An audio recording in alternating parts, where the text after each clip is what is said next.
সকাল ৯টা। ছুটির দিনের এমন মিষ্টি সকালে ইমামের নাক ডেকে ঘুমানোর কথা, কিন্তু তার কপালে সেই সুখ নেই। কারণ এ বাড়িতে তার এক মূর্তিমান আতঙ্ক আছে, তার ৩ বছরের সিনিয়র মামাতো বোন সুরাইয়া। পুরো বাড়ির শাসন করে একা সুরাইয়াই, আর তার প্রধান টার্গেট হলো ইমাম। হঠাৎ ইমামের ঘরের দরজায় প্রচণ্ড শব্দে লাথি পড়ল। এই কথা, এখনো ঘুমাচ্ছিস? নবাবজাদা ওঠ বলছি। এই তো আপু, উঠছি উঠছি। সকাল ৯টা বাজে আর তুই এখনো বিছানায়? আর এই ঘরের এই অবস্থা কেন? কাল রাতে তোকে না বলেছিলাম ঘরটা গুছিয়ে রাখতে? আসলে আপু, কাল রাতে অ্যাসাইনমেন্ট করতে করতে কখন যে... চুপ একদম। তোর অ্যাসাইনমেন্টের দৌড় আমার জানা আছে। সারা রাত রাফিদের সাথে মিলে পাবজি খেলেছিস, তাই না? চোখের নিচে কালি পড়ে গেছে গেম খেলতে খেলতে। ১০ মিনিটের মধ্যে ফ্রেশ হয়ে নিচে আয়। ১ মিনিট দেরি হলে আজ তো সারাদিনের খাওয়া বন্ধ। সুরাইয়া গটগট করে রুমে থেকে বেরিয়ে গেল। ইমাম অসহায়ভাবে নিজের এলোমেলো বিছানার দিকে তাকালো, দীর্ঘশ্বাস ফেলে ভাবল, একে তো বয়সে ৩ বছরের বড়, তার উপর মেজাজটা যেন সব সময় ৪৪০ ভোল্ট হয়ে থাকে। এই হিটলার আপুর হাত থেকে জীবনে কি কোনোদিনও মুক্তি পাবে না সে? ডাইনিং টেবিলে দুপরিবারের সবাই উপস্থিত। নানা ভাইয়ের বাড়িতে সবাই একসাথেই আছে। ইমাম গোসল সেরে গুটি গুটি পায়ে নিচে নেমে নিজের চেয়ারে বসলো। সুরাইয়া সবার প্লেটে খাবার তুলে দিচ্ছে। বুঝলে ভাই, এই ছেলেটাকে নিয়ে আমি আর পারলাম না। পড়াশোনায় মন নেই, সারাদিন শুধু আড্ডা আর গেম। ওকে একটু লাইনে আনা দরকার। আরে চিন্তা করো না, ছেলেদের এই বয়সে একটু এমন হয়। তবে ওর একটা শক্ত বাঁধন দরকার, যে ওকে কড়া শাসনে রাখতে পারবে। ঠিকই বলেছ ভাইয়া। আমি তো বলি ওকে এখনই বিয়ে করিয়ে দেওয়া হোক। বউ ঘরে এলে ঠিক ওই দায়িত্ব নিতে শিখবে। বিয়ের কথা শুনেই ইমামের চোখ বড় বড় হয়ে গেল। সে মুখে নেওয়া পরোটার টুকরোটা গিলতে গিয়ে বেশম খেলো। কি বলছো মা? আমার তো মাত্র পড়াশোনা শেষ হয়েছে, এখন বিয়ে মানে? তোর মায়ের কথা তো ঠিক, আর মেয়ে তো আমাদের চোখের সামনেই আছে। ঘরের মেয়ে ঘরেই থাকবে, আর তোকে তো ওর চেয়ে ভালো কেউ লাইনে আনতে পারবে না। একদম খাঁটি কথা। আমি তো বলি সামনের মাসেই সুরাইয়ার সাথে ইমামের বিয়েটা পড়িয়ে দিই। সুরাইয়া পারবে এই গাধাটাকে মানুষ করতে। নানা ভাইয়ের কথা শুনে গোটা ডাইনিং টেবিলে যেন বোম ফাটল। ইমামের মনে হলো আকাশটা ভেঙে তার মাথায় পড়েছে। সে আতঙ্কিত চোখে সুরাইয়ার দিকে তাকালো। সুরাইয়াও ততক্ষণে থমকে দাঁড়িয়েছে। তার হাত থেকে চামচটা ঝনঝন করে প্লেটের উপর পড়ে গেল। দাদু, এসব কি বলছো তুমি? এই গাধাটার সাথে আমার বিয়ে? আমি ওর থেকে বড়, আর তাছাড়া ও তো একটা অপদার্থ। হ্যাঁ হ্যাঁ, আপু ঠিকই বলেছে। আমি গাধা, আমি অপদার্থ। না ভাই, তুমি কি বলছো এসব? আপু তো আমাকে মেরেই ফেলবে। তুই চুপ কর, বড়রা কথা বলছে। সুরাইয়া মা, বয়সের কোনো ব্যাপার না। ও তোকে ছোটবেলা থেকেই ভয় পায় আর সম্মানও করে। তুই ছাড়া ওকে কেউ সামলাতে পারবে না। আমাদের সবার এই সিদ্ধান্তটাই পছন্দ হয়েছে। বাহ, হিটলার আপু এবার ভাইয়া লিগেল বউ হবে। ভাইয়া, তোর তো এবার খবর আছে। তুই চুপ করবি ফাজিল মেয়ে? আর দেখো বাবা, তোমরা কিন্তু বেশি বাড়াবাড়ি করছো। আমি এই বিয়েতে কিছুতেই রাজি না। সুরাইয়া রাগে গজগজ করতে করতে খাবার রেখে নিজের রুমে চলে গেল। ইমাম তখনও মূর্তির মতো বসে আছে। তার মনে হচ্ছে সে কোনো ভয়ঙ্কর দুঃস্বপ্ন দেখছে। যে মেয়েটাকে সে আপু ডাকতে ডাকতে বড় হয়েছে, যার ভয়ে সে সব সময় কাঁপে, সেই ডন নাকি হবে তার বউ। বিকেলে পাড়ার মোড়ে রহিম চাচার চায়ের দোকানে বসে আছে ইমাম আর তার বন্ধুরা। ইমামের মুখটা এমন ফ্যাকাশে হয়ে আছে যেন সে মৃত্যুদণ্ডের আদেশ শুনে এসেছে। কিরে দোস্ত, এমন দেবদাসের মতো মুখ করে আসিস কেন? আজ আমার লাইফের ওপর দিয়ে সাইক্লোন বয়ে গেছে। কেন? ফ্যামিলি থেকে সিদ্ধান্ত নিয়েছে আমাকে সুরাইয়া আপুর সাথে বিয়ে দেবে। বলিস কি, লেডি ডনের সাথে তোর বিয়ে? ভাই, তোর জন্য তো এখনই আমার মায়া হচ্ছে। বাসর রাতে তো তোকে দিয়ে কোনটি পোষাবে? ফাজলামি করিস না তুহিন, আমি এমনিতেই সুইসাইড খাওয়ার পর্যায়ে আছি। যে মেয়েটা আমাকে দিনে 10 বার ধমক দেয়, তাকে আমি বউ হিসেবে মানব কি করে? আর সে তো মানতে চাইছে না। কিন্তু ভাই, একটা কথা ভেবে দেখ, সুরাইয়া আপু যতই রাগ করুক, তোর খেয়াল কিন্তু সেই রাখে। আর তাছাড়া তুই তো এমনিতেই আপুর ক্রাশ খেয়ে আসিস, শুধু বলতে পারিস না। কি বলছিস আজে বাজে? সে আমার সিনিয়র, আমার আপু। কি হয়েছে ভাই? আপু, বলা বন্ধ কর। এখন সামনে সে তোর বউ হতে যাচ্ছে। তুই বরং চিন্তা কর এই বিয়েটা কি করে আটকানো যায়। নইলে বিয়ের পর তোর বেঁচে থাকার কোনো গ্যারান্টি আমি অন্তত দিচ্ছি না। বন্ধুদের কথা শুনে ইমামের ভয় আরও বেড়ে গেল। সত্যিই তো, সুরাইয়ার মতো রাগী মেয়ের সাথে এক ঘরে থাকার কথা ভাবলেই তো তার বুক শুকিয়ে যাচ্ছে। রাত 10টা। ইমাম নিজের ঘরে চিন্তিত মুখে পায়চারি করছে। সারাদিন তার মাথার ভিতর বিয়ের কথাটাই ঘুরপাক খাচ্ছে। বন্ধুদের পচানি শুনে তার অবস্থা আরও কাহিল। ঠিক এমন সময় বরাবরের মতোই দরজায় এক ধাক্কা দিয়ে সুরাইয়ার রুমে ঢুকলো। এই গাধা, তুই এদিকে আয়। কি কি হয়েছে আপু? তুমি দরজা লক করলে কেন? আমাকে মারবে নাকি? তোকে মারলে তো আমার হাত নোংরা হবে। তুই যে এত বড় একটা ডিসিশন হয়ে গেল, তুই একটা কথাও বললি না কেন? তুই কি আসলে আমাকে বিয়ে করতে চাস নাকি? মনে মনে খুব লাড্ডু ফুটছে। আরে কি বলো এসব? আমি তো ভয়ে আত্মরা হয়ে আছি। তুমি তো আমাকে এমনিতেই দিনে 3বার ছাড়ি দাও। বউ হলে তো আমাকে আস্ত চিবিয়ে খাবে। আমি কেন বিয়ে করতে চাইবো? তাহলে ডাইনিং টেবিলে বলিসনি কেন যে তুই ওই বিয়ে করবি না? তোর মুখে কি তখন তালা মারা ছিল? বড়দের সামনে আমি কিভাবে না বলি আপু? তুমি তো জানোই বাবাকে আমি কতটা ভয় পাই। তুমি কেন বললে না? আমি তো বলেছি, কিন্তু কেউ তো আমার কথা পাত্তাই দিচ্ছে না। মা বলছে আমি নাকি তোকে ছাড়া কাউকেই মানিয়ে চলতে পারবো না। অদ্ভুত লজিক। তাহলে এখন কি হবে আপু? শুক্রবার তো আরিয়ান নামের ছেলেটার তোমাকে দেখতে আসার কথা ছিল। ওইসব আরিয়ান টারিয়ানের কথা বাদ দে। দাদুভাই ফারুক আঙ্কেলকে আজ বিকেলে ফোন করে বলে দিয়েছে যে আমার বিয়ে ঠিক হয়ে গেছে। সব রাস্তা বন্ধ। ইয়া মাবুদ, আমার তো এখনো কোনো কেরিয়ার নেই। এখন বইয়ের খরচ চালাবো কিভাবে? তোর ক্যারিয়ারে নিকুচি করে তুই আগে বিয়ে আটকা। এখন নিচে যাবি, গিয়ে সোজা ফুপাকে বলবি তোর একটা গার্লফ্রেন্ড আছে, তুই অন্য কাউকে ভালোবাসি। কি বলছো? বাবা আমাকে ত্যায্য পুত্র করে ফেলবে। আর আমার তো কোনো গার্লফ্রেন্ডও নেই। আমি নাম কি বলবো? আরে কাদা বানিয়ে একটা নাম বলে দিবি। বলবি তোর ইউনিভার্সিটিতে পড়ে। যা, এক্ষুনি যা। আর যদি এই কাজটা তুই ঠিক মতো করতে না পারিস, তবে কাল সকাল থেকে তোর এই বাড়িতে থাকা আমি হারাম করে দেবো বলে দিলাম। ড্রয়িং রুমে বসে ইমামের বাবা মা, সুরাইয়ার বাবা মা আর নানা ভাই টিভিতে খবর দেখছেন আর গল্প করছেন। ইমাম ভয়ে ভয়ে সিঁড়ি দিয়ে নেমে ড্রয়িং রুমে এসে দাঁড়ালো। তার পা রীতিমতো কাঁপছে। ইমাম দাঁড়িয়ে আছিস কেন? আয় এখানে বস।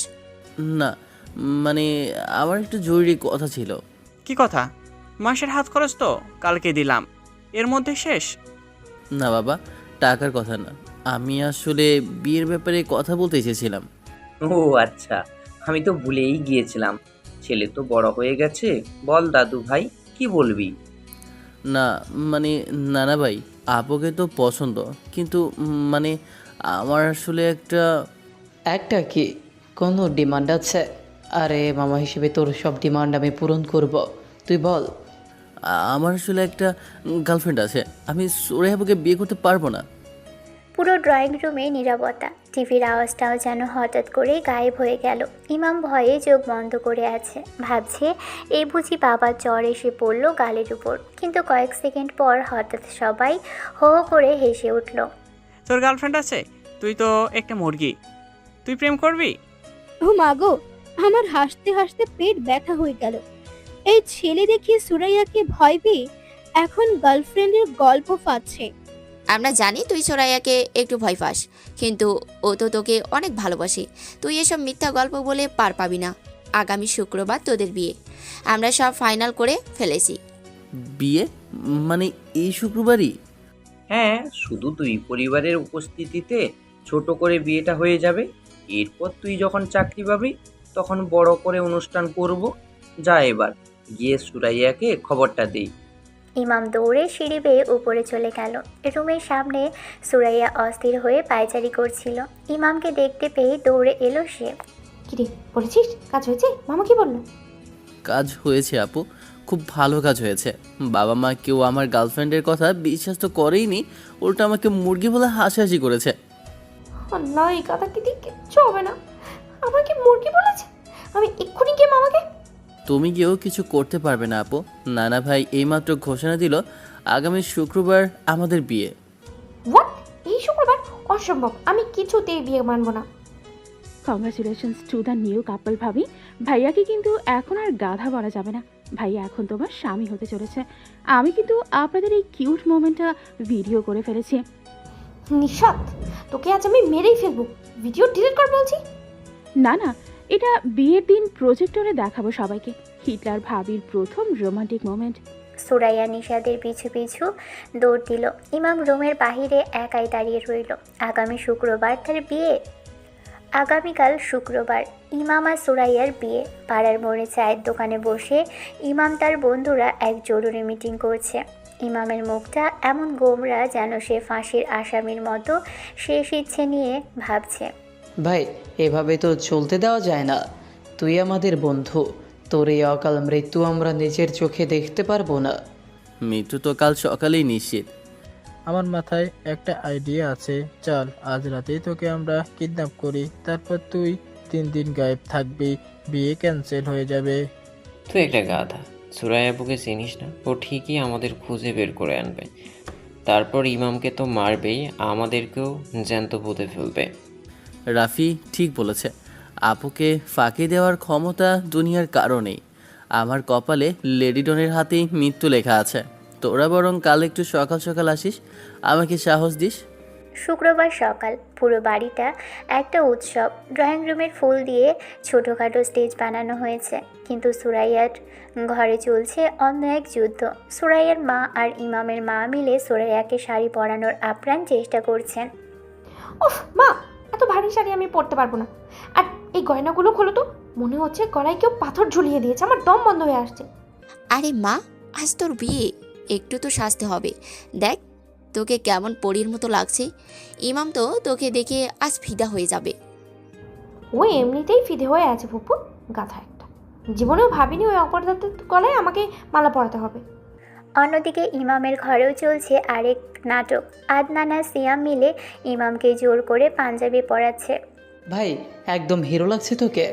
যাই বলিস, সুরাইয়া আপুর মতো সুন্দরী বউ পাওয়া কিন্তু তোর কপালের জোর। ভাই, সৌন্দর্য দিয়ে আমি কি করব? ওর এক ধমকে তো আমার আত্মা অর্ধেক উড়ে যায়। টেনশন নিস না ভাই। বিয়ের সময় প্রায় হয়ে এসেছে। ইমাম রুম থেকে বের হয়ে সিঁড়ির দিকে এগোচ্ছে। হঠাৎ সুরাইয়ার সাথে তার মুখোমুখি দেখা। সুরাইয়া লাল রঙের বেনারসি শাড়ি পরেছে। হালকা মেকআপে তাকে সত্যি কোনো রাজকন্যার মতোই লাগছে। ইমাম থমকে দাঁড়ালো। রাগী খিটখিটে সুরাইয়া আপুর এই রূপ সে জীবনেও দেখেনি। তার চোখের পলক পড়ছে না। কি দেখছিস ওভাবে হাঁ করে? জীবনে শাড়ি পরা মেয়ে দেখিস নি? গাধা কোথাকার। না মানে আপু, তোমাকে আজ একটু অন্যরকম লাগছে। অন্যরকম মানে কি? প্যাঁচা লাগছে? শোন, বেশি কথা বলবি না, নিচে গিয়ে চুপচাপ বসে থাকবি। সুরাইয়া গটগট করে চলে গেল। ইমাম মুগ্ধ চোখে সেদিকেই তাকিয়ে একটা দীর্ঘশ্বাস ফেলল। মেয়েটা যেমন রাগ, রূপটাও তেমনই ভয়ঙ্কর সুন্দর। ড্রয়িং রুমে দু পরিবারের সবাই উপস্থিত। হুজুর সাহেব মাঝখানে বসে আছেন। এক পাশে ইমাম, অন্য পাশে সুরাইয়া। পুরো ঘর একদম শান্ত। সবার দৃষ্টি এই দুজনের দিকেই। বিসমিল্লাহ। বাবা ইমাম, তুমি কি সুরাইয়া আক্তারকে তোমার স্ত্রী হিসেবে কবুল করছো? ইমামের গলা শুকিয়ে কাট। সে আর চোখে সুরাইয়ার দিকে তাকালো। সুরাইয়া এমনভাবে তার দিকে তাকিয়ে আছে যেন বলছে, না, বলবি না কবুল। কি হলো, কবুল বল। আলহামদুলিল্লাহ। এবার মা সুরাইয়া, তুমি কি ইমামকে তোমার স্বামী হিসেবে কবুল করছো? সুরাইয়া চুপ করে আছে। পুরো রুমেই নীরবতা। ইমামের বুকের ভিতর ধুকপুক করছে। যদি সুরাইয়া সবার সামনে না বলে তাহলে বেঁচে গেছি। প্রায় 30 সেকেন্ড পর সুরাইয়া একটা লম্বা নিঃশ্বাস ফেলল। কবুল। হিটলার ভাবি জিন্দাবাদ। সবাই হেসে উঠল। মিষ্টি বিতরণ শুরু হলো। ইমাম আর সুরাইয়া এখন স্বামী স্ত্রী। রাত 11টা। সারাদিনের ধকল শেষে ইমামকে তার নিজের ঘরে পাঠানো হয়েছে। তবে আজ ঘরটা ফুল দিয়ে সাজানো। দরজার সামনে নিশাত আর রিয়া পথ আটকে দাঁড়িয়েছিল, কিন্তু সুরাইয়ার এক ধমকে তারা টাকা ছাড়াই পালিয়েছে।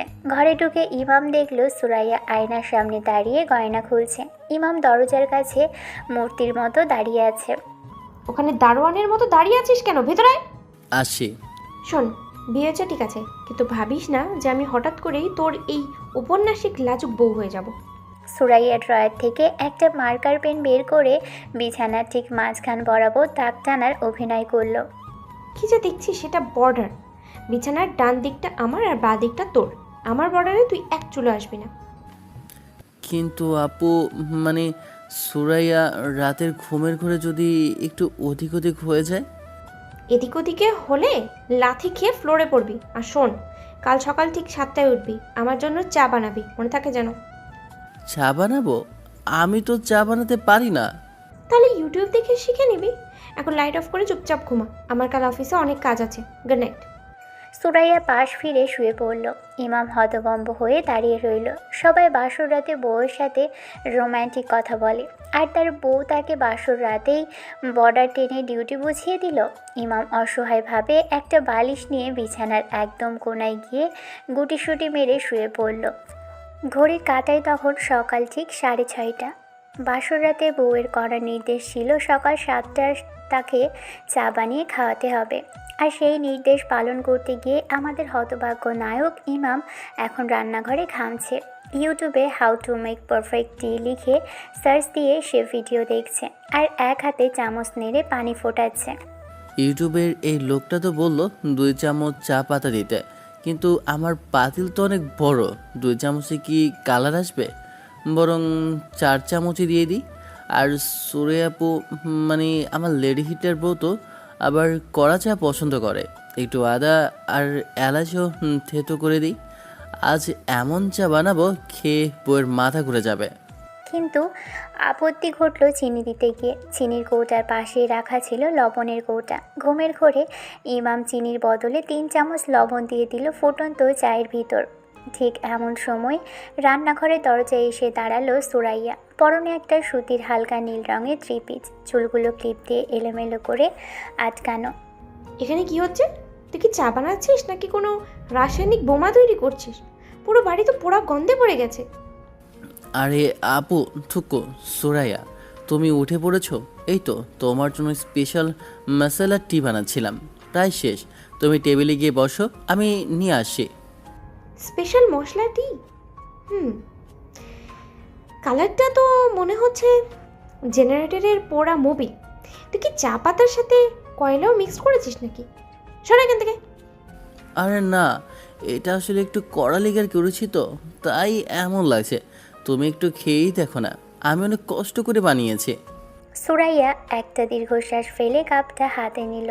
ইমামের আগ্রহ দেখে সে আর না করতে পারল না। কাপটা ঠোঁটের কাছে নিয়ে এক চুমুক দিতেই তার চোখ বড় বড় হয়ে গেল। মুখের ভিতরটা কেমন যেন তেতো আর নোনতার সাথে ভরে গেছে।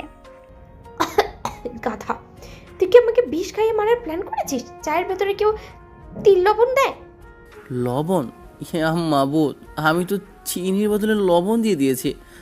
সরি আপু, আমি তো জীবনেও চা বানাইনি। জীবনে বানাসনি তো কাল রাতে এত বড় ডায়লগ দিলি কেন? সর এখান থেকে। একটা সিম্পল কাজও ঠিক মতো করতে পারিস না। যা গিয়ে ডাইনিং টেবিলে বস, আমি বানাচ্ছি। তুমি বানাচ্ছ মানে? তুমি না আমার বউ? বাসর রাতের পরদিন সকালে তো বউয়ের হাতেরই চা খাওয়ার নিয়ম। আমি বরং... বেশি কথা বললে কিন্তু এই গরম হাতা দিয়ে না পিটিয়ে সোজা করে দেবো। আমি বউ হয়েছি বলে কি আমার হাত পা কেটে গেছে? তুই পারিসনি তাই আমি বানাচ্ছি। চুপচাপ গিয়ে টেবিলে বস। ইমাম আর কথা না বাড়িয়ে সুরসুর করে ডাইনিং টেবিলে গিয়ে বসলো। মিনিট 5 পর সুরাইয়া 2 কাপে ধোয়া ওঠা চা নিয়ে এলো। চায়ের মিষ্টি সুবাসে পুরো ড্রয়িং রুম মম করছে। সুরাইয়া একটা কাপ ইমামের সামনে রেখে নিজে অন্যটা নিয়ে বসলো। একেই বলে চা, তুমি আসলে অলরাউন্ডার আপু। বকা দিতে ওস্তাদ, চা বানাতে ওস্তাদ। আমাকে পাম্মারা বন্ধ কর। আজ প্রথম দিন দেখে মাফ করে দিলাম, কিন্তু কাল থেকে এই চা তোকেই বানাতে হবে। আর হ্যাঁ, আজ অফিস থেকে ফিরতে আমার একটু দেরি হবে। তুই যেন আমার বন্ধুদের সাথে আড্ডা মারতে গিয়ে রাত করে ফিরিস না। ঠিক সন্ধ্যায় বাসায় থাকবি। একদম, তুমি যা বলবে তাতেই আমি তোমার বাধ্য স্বামী। সকাল 9টা। ইমামের বাবা আজই তাদের গ্রামের বাড়িতে ফিরে যাচ্ছেন। টানা 1 সপ্তাহ বিয়ের ছুটি আর আনন্দ হুল্লোড় শেষে আজ তার ফেরার পালা। ইমামের বাবা নিজের লাগেজটা গুছিয়ে সদর দরজার কাছে নিয়ে এলেন। আচ্ছা ভাই, তাহলে আমি আজ উঠি। অনেকদিন তো থাকা হলো, গ্রামের বাড়িতে কাজকর্ম সব পড়ে আছে। আরে ভাই, আরেকটা দিন থেকে গেলে কি এমন ক্ষতি হতো? ছেলেটার মাত্র বিয়ে হলো, এখনই চলে যাবে? ক্ষতি তো নেই ভাই, কিন্তু দায়িত্ব বলে তো একটা কথা আছে। আর তাছাড়া আমার আর এখানে থাকার কোনো দরকারও নেই। আমি তো নিশ্চিত হয়ে গেছি আমার বখাটে ছেলেটার দায়িত্ব এখন যোগ্য মানুষের হাতে দিয়ে যাচ্ছি। কথাগুলো বলে ইমামের বাবা হাসি মুখে সুরাইয়ার দিকে তাকালেন। সুরাইয়া এগিয়ে এসে সালাম করলো। বাবা, আপনি সাবধানে যাবেন, পৌঁছানোর পর অবশ্যই আমাকে ফোন করে জানাবেন। তুই থাকতে আমার কোনো চিন্তা নেই রে মা। এই গাধাটার তোর নিজের কোনো আক্কেল বুদ্ধি নেই। তুই ওকে ছোটোবেলা থেকেই শাসন করে বড় করেছিস, বিয়ের পর সেই শাসনটাই রাখবি। ও যদি তোর কথার অবাধ্য হয়, কোনো অন্যায় করে, সোজা আমাকে ফোন করে জানাবি। আর তোর নিজের হাতে তোর শাসন করার ক্ষমতাই দিলাম ওই। বাবা, তুমি এসব কি বলছো? তোমার নিজের ছেলেকে একটা জল্লাদের মানে বউয়ের হাতে তুলে দিতে যাচ্ছ, আর আমাকে একটু সাপোর্টও করছো না? আমি কি তোমার পালিত ছেলে নাকি? শোন ইমাম, আমি কিন্তু কোনো মজা করছি না। আজ থেকে সুরাইয়াই তোর অভিভাবক। ওর কথার বাইরে এক পাও ফেলবি না। ও চাকরি করছে, তুই পড়াশোনা শেষ করে বেকার ঘুরে বেড়াচ্ছিস। দ্রুত একটা কিছু করার চেষ্টা কর, নিজের সংসারের দায়িত্ব নিতে শিখ। আর খবরদার, সুরাইয়ার সাথে কোনো বেয়াদবি যেন আমি না শুনি। আচ্ছা বাবা, ঠিক আছে, সাবধানে যেও। ইমামের বাবা সবার কাছ থেকে বিদায় নিয়ে গাড়িতে উঠলেন। গাড়িটা চোখের আড়াল হয়ে যাওয়ার পর ইমামের বুকের ভিতরটা একটু ভারী হয়ে এলো। বাবা চলে গেল এবং সবাই নিজ নিজ ঘরে চলে গেল। ড্রয়িং রুমের মাঝখানে দাঁড়িয়ে আছে সুরাইয়া, পরনে একটা হালকা নীল রঙের সুতি শাড়ি, চোখে গাঢ় কাজল আর হাতে একটা ফাইল। ইমামের চোখের পলক পড়ছে না। মেয়েটাকে শাড়িতে এ তো পরীর মতো লাগে। আপু, তোমাকে আজ খুব... আমাকে আজ কি? হাঁ করে ভূত দেখার মতো তাকিয়ে আছিস কেন? সোজা নিজের রুমে যা, গিয়ে বই খোল। বই খুলবো মানে কি? আজ না আমাদের বিয়ের প্রথম দিন, আর তুমি এই শাড়ি পরে কোথায় যাচ্ছ? আমি কলেজে যাচ্ছি। তুই কি ভুলে গেছিস যে তুই এই কলেজের ছাত্র? আমি ঠিক সেই কলেজেরই লেকচারার। আর মাত্র 20 দিন পর তোর ইয়ার ফাইনাল পরীক্ষা। পরীক্ষা তো 20 দিন পর, কিন্তু আজ তো একটু রেস্ট নেওয়া যায়। হানিমুনে না নিয়ে যাও, অন্তত একটু গল্প তো করতে পারি। বিয়ের পর দিন কেউ নিজের স্বামীকে পড়তে বসায়? শোন, বউ হিসেবে হয়তো তোকে আমি একটু ছাড় দিতাম, কিন্তু তোর ম্যাডাম হিসেবে আমি তোকে এক চুলো ছাড় দেবো না। আমার ক্লাসের লাস্ট বেঞ্চে বসে তুই যে ঘুমাস সেটা কি আমি জানি না? তোর পড়ার টেবিলে রুটিন দেওয়া আছে। একটা না দুপুর পর্যন্ত ইকোনমিক্স, তুমি কি আমাকে মেরেই ফেলবে? আমি ফেরার আগে যেন দ্বিতীয় অধ্যায় পুরোটা মুখস্থ থাকে। যদি একটা লাইনও ভুল হয়, রাতে কিন্তু ভাত পাবি না। মনে রাখিস, কলেজে আমি তোর বউ না, আমি তোর lecturer Suraiya madam. Suraiya goat goat করে বাড়ি থেকে বেরিয়ে গেল। ইমাম মাথায় হাত দিয়ে সোফায় বসে পড়ল। এ কেমন কপাল তার!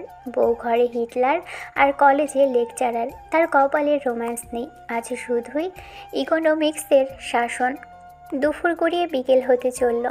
বাড়িতে কোনো শব্দ নেই, শুধু ইমামের পড়ার রুম থেকে বিড়বিড় করে পড়ার আওয়াজ আসছে। সুরাইয়ার ভয়ে সে আজ বন্ধুদের সাথে মোড়ে আড্ডা দিতেও চায়নি। টেবিলের উপর বই খোলা, পড়তে পড়তে কখন যে ইমামের চোখ লেগে এসেছিল সে নিজেই জানে না। বইয়ের উপর মাথা রেখেই সে গভীর ঘুমে তলিয়ে গেল।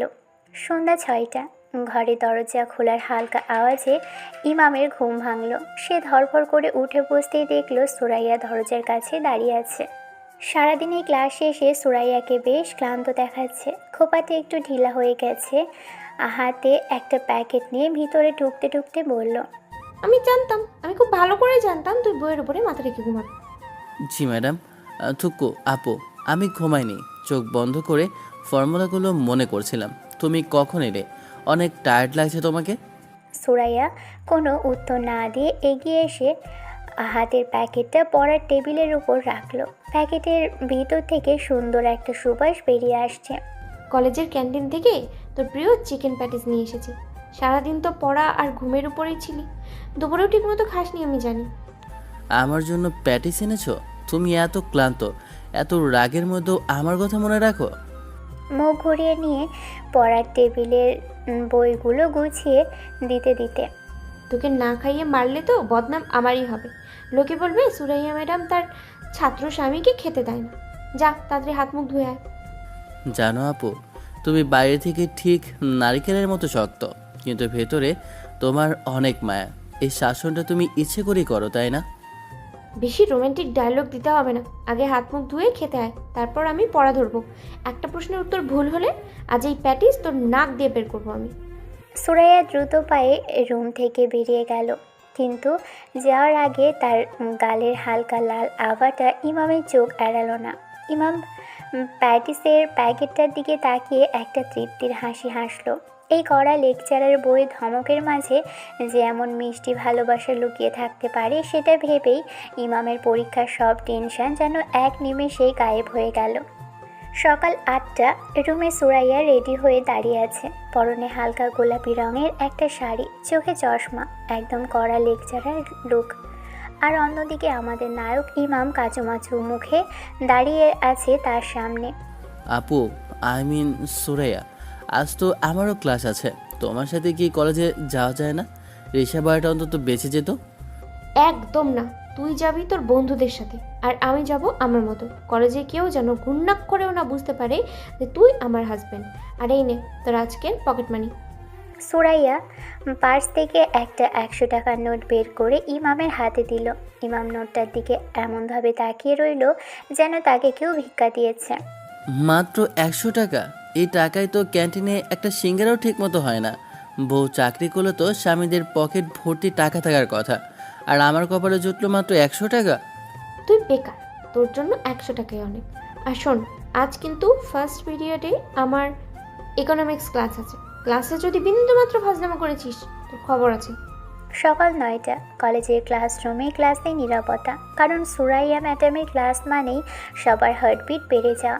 ইমাম লাস্ট বেঞ্চে বসে আছে রাফি, সাব্বির আর তুহিনের সাথে। সুরাইয়া ম্যাডাম গম্ভীর মুখে বোর্ডে ইকোনমিক্সের গ্রাফ আঁকছেন।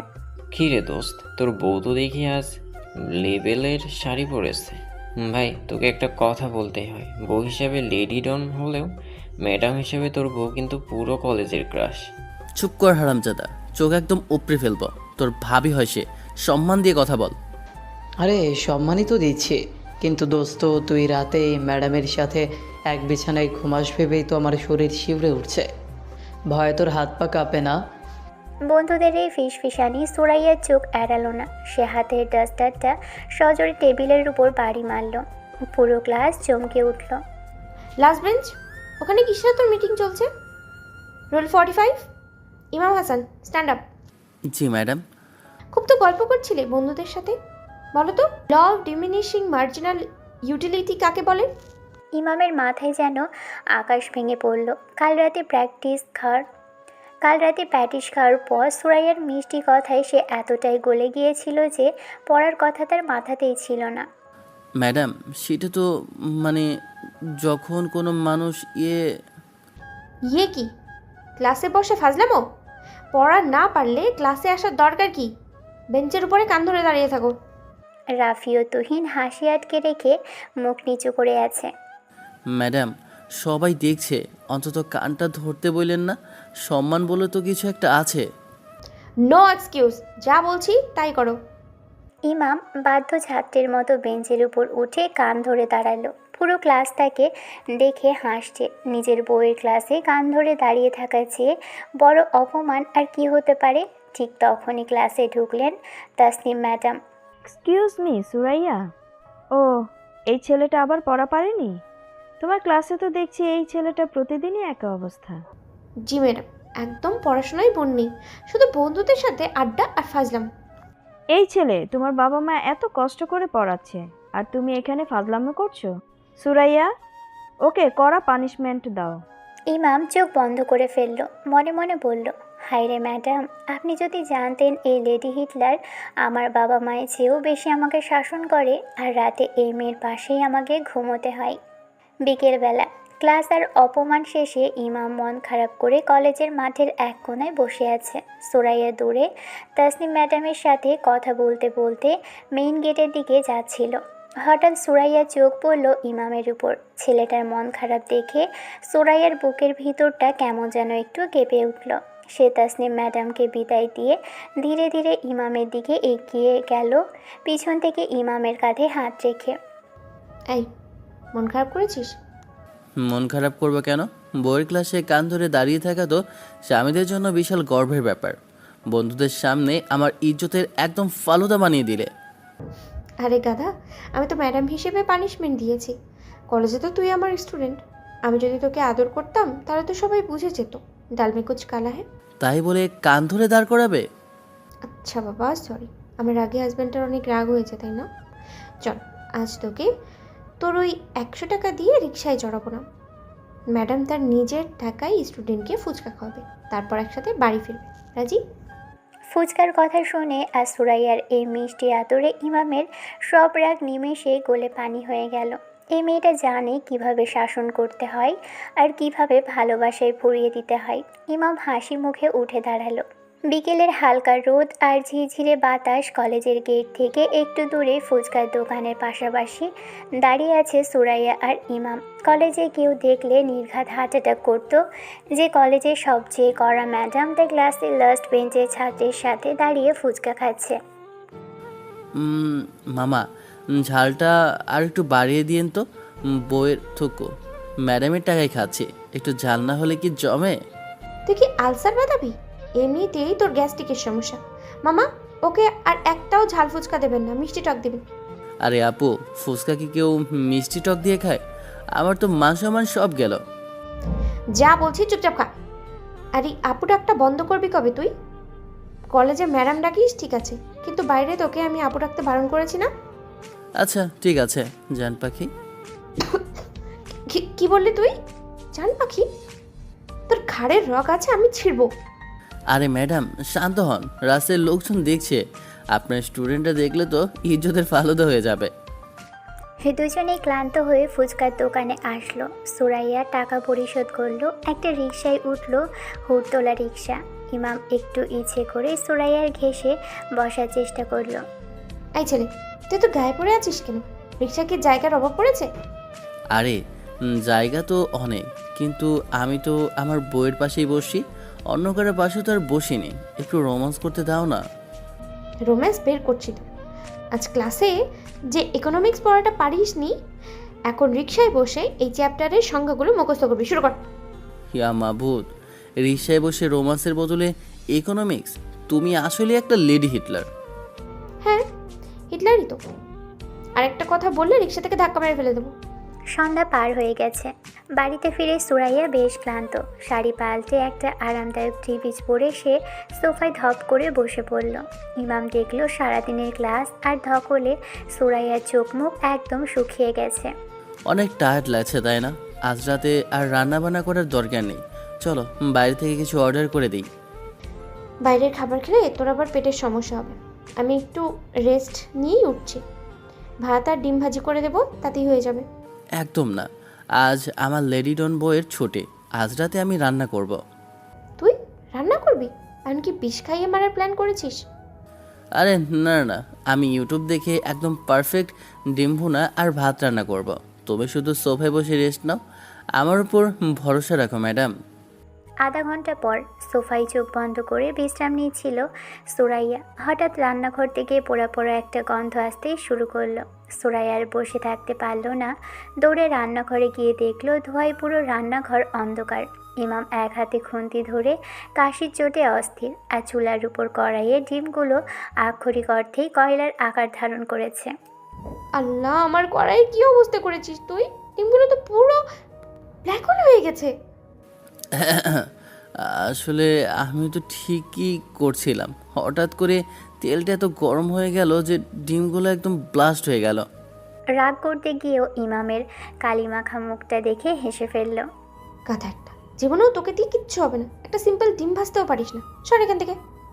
আমি শুধু চেয়েছিলাম তুমি একটু রেস্ট পাও, সারাদিন তো ক্লাস নিয়ে খাতা দেখে টায়ার্ড থাকো, তুমি তো আর রোবট না।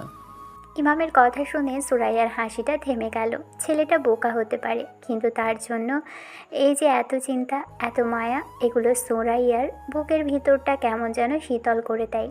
এই গাধা ছেলেটার ভিতর যে এত কেয়ারিং লুকিয়ে আছে সেটা সুরাইয়া বেশ বুঝতে পারে। ইমামের গালের কালিটা নিজের ওড়না দিয়ে আলতো করে মুছিয়ে দিয়ে নরম গলায় বলল, জানি রে পাগল, তোর চেষ্টার জন্য থ্যাঙ্কস, কিন্তু এখন যদি তুই এই পোড়া ডিম আমাকে খাইয়ে দিস, তবে কাল কিন্তু আমি সত্যিই ক্লাসে তোকে বেঞ্চের উপরে দাঁড় করিয়ে রাখবো। তাহলে এখন কি খাবো? হাই, দুজনে মিলে রান্না করি। তুই পেঁয়াজ কাট, আমি ডিম ভাজি করছি। ইয়ে ম্যাডাম, আজ তাহলে স্টুডেন্ট আর ম্যাডাম মিলে স্পেশাল ডিনার বানাবে? দুজনে মিলে হাসতে হাসতে রান্না করতে শুরু করলো। পেঁয়াজ কাটতে গিয়ে ইমামের চোখে পানি, আর সেই পানি সুরাইয়া মুছে দিচ্ছে। বাড়িতে দুজনের এই ছোট ছোট খুনসুটি আর কেয়ারিংয়ের মাঝেই যেন লুকিয়ে আছে পৃথিবীর সবচেয়ে সুন্দর এবং মিষ্টি ভালোবাসা। রান্নাঘরে পেঁয়াজ কাটার পর্ব, আর দুজনে মিলে হাসতে হাসতে রান্নাবান্না শেষ করে ডাইনিং টেবিলে খেতে বসলো তারা।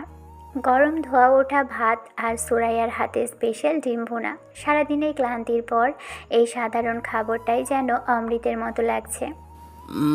ম্যাডাম, এত স্বাদ কেন? তোকে আর পাম দিতে হবে না, চুপচাপ খেয়ে নে। একটু তো বইয়ের মতো আচরণ করো। এই যে দেখো, আমি নিজের হাতে তোমাকে খাইয়ে দিচ্ছি।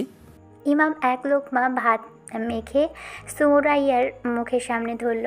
সুরাইয়া ভ্রু কুচকে তাকালেও এবার আর না করলো না, সে চুপচাপ লোকমাটা খেয়ে নিল। হয়েছে, এবার নিজেরটা নিজে খা। আমি ছোট বাচ্চা নাকি যা খাইয়ে দিতে হবে? ঠিক তখনই ইমামের ফোন বেজে উঠল। স্ক্রিনে ভাসছে আম্মু। ইমাম ফোন রিসিভ করে স্পিকারে দিল। হ্যালো মা, কেমন আছো? আমরা তো ভালোই আছি বাবা, তোরা কেমন আছিস? সুরাইয়া মা কোথায়? আর বলো না মা, তোমরা যাওয়ার পর থেকে আমার উপর যে কি অত্যাচার চলছে। কলেজে ম্যাডামের বকা, বাসায় বইয়ের শাসন, আজ তো আমাকে দিয়ে জোর করে রান্নাও করিয়েছে। মিথ্যেবাদী, তুই তো নিজেই শীতে রান্না করতে গেলি। তুই একদম ঠিক জায়গাতেই আছিস। তোর মতো বাদরকে সোজা করতে সুরাইয়ার এই শাসনটাই দরকার। সুরাইয়া মা, তুই ওকে একদম ছাড় দিবি না। ফুপু, আমি তো ওকে কিছুই বলিনি, ও নিজেই উল্টোপাল্টা কাজ করে। আজ ডিম ভাজতে গিয়ে আমার শখের কড়াইটা পুড়িয়ে আস্ত কয়লা করে দিয়েছে।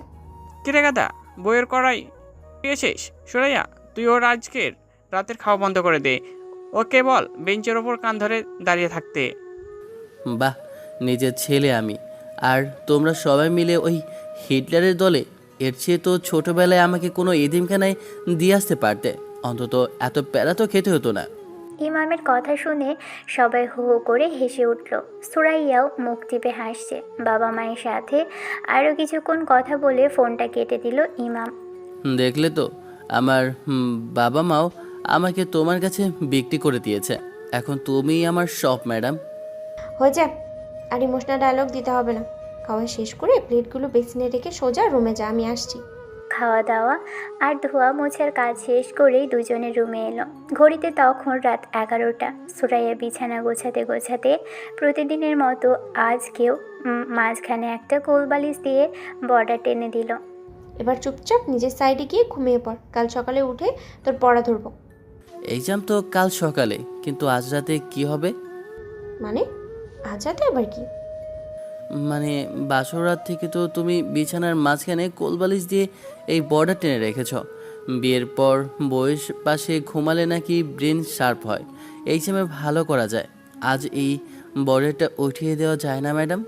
বেশি পাকনামি করলে কিন্তু আজ ফ্লোরে পাঠিয়ে দেবো। বর্ডার যেমন আছে তেমনই থাকবে। হঠাৎ কোলবালিশটা সরিয়ে দিয়ে সুরাইয়ার একটা হাত চেপে ধরে, না ম্যাডাম, আজ কোনো বর্ডার থাকবে না। আজ এই স্টুডেন্ট একটু বিদ্রোহ করবে। এই কথা কি করছিস? ছাড় বলছি। ছাড়বো না। সারাদিন তো তুমি ম্যাডাম হয়ে আমাকে শাসন করো, এই রাতটুকু তো অন্তত শুধু আমার বউ হয়ে থাকো। আমি কি একটু আদর পেতে ইচ্ছে করে না? ইমামের এই কথায় সুরাইয়া আর কিছু বলতে পারল না। সে আর বাধাও দিল না, বরং ইমামের কাঁধে মাথা রেখে আলতো করে চোখ বন্ধ করলো। সুরাইয়া, চোখ বন্ধ করে রাখলে হবে না, আমার দিকে তাকাও না একবার। আজ রাতেও কি তুমি তোমার এই স্বামীর কাছ থেকে মুখ লুকিয়ে রাখবে? থাকবো না। তুই একটা আস্ত বদমাইশ হয়ে গেছিস। তোর এত সাহস বেড়ে গেছে কি করে শুনি? ছোটবেলা থেকে তো আমার সামনে কথা বলতেই তোর হাত পা কাঁপতো। তখন তুমি শুধু আমার সিনিয়র আপু ছিলে ম্যাডাম, আর এখন তুমি আমার বিবাহিত বউ।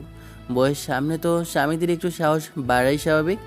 আর গতকাল আমাকে ওই দূর থেকে দেখে বুক কাঁপাতে হবে বলো? আজ তো তুমি আমার একদম কাছে, শুধু আমার হয়ে। সুরাইয়া এবার ধীরে ধীরে চোখ খুলল। নীল আলোয় ইমামের চোখের তৃষ্ণা আর গভীর ভালোবাসা দেখে সে নিজেকে যেন আর সামলাতেই পারছিল না। ইমাম সুরাইয়ার চোখের দিকে তাকিয়ে তার ডান হাতটা সুরাইয়ার কাঁধের উপর রাখলো। তারপর খুব আলতো এবং যত্ন করে সুরাইয়ার শাড়ির আঁচলটা কাঁধ থেকে নিচে নামিয়ে দিল। একটু শিউরে উঠে ইমামের হাতটা আলতো করে চেপে ধরে। ইমাম, কি করছিস? শাড়ির আঁচল ছড়াচ্ছিস কেন? আমার ভীষণ লজ্জা লাগছে তো, প্লিজ লাইটটা পুরো নিভিয়ে দে না। সুরাইয়ার কাঁপতে থাকা হাতটা নিজের ঠোঁটের কাছে নিয়ে একটা উষ্ণ চুমু খেয়ে বলল, আজ আর কোনো লজ্জা নেই সুরাইয়া।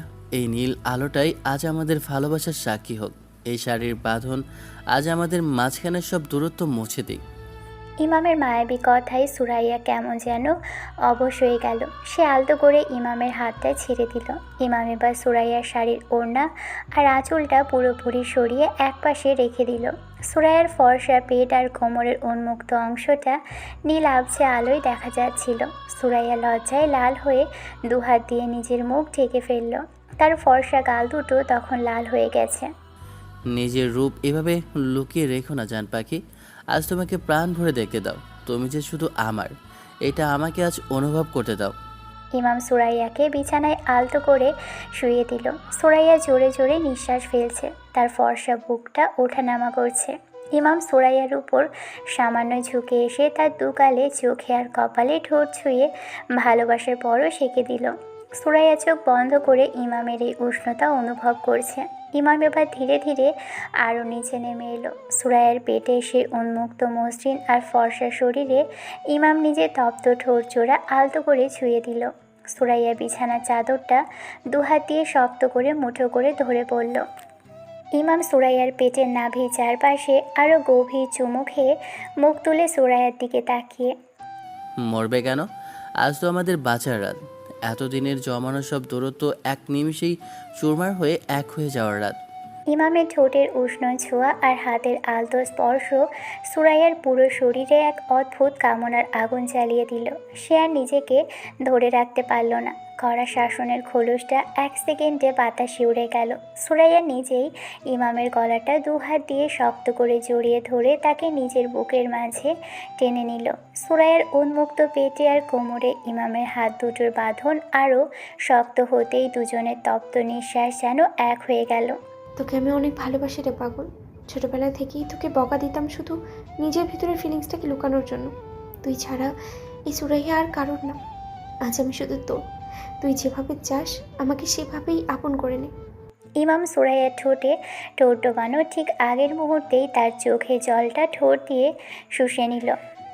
আমিও তোমাকে আমার জানের চেয়েও বেশি ভালোবাসিব।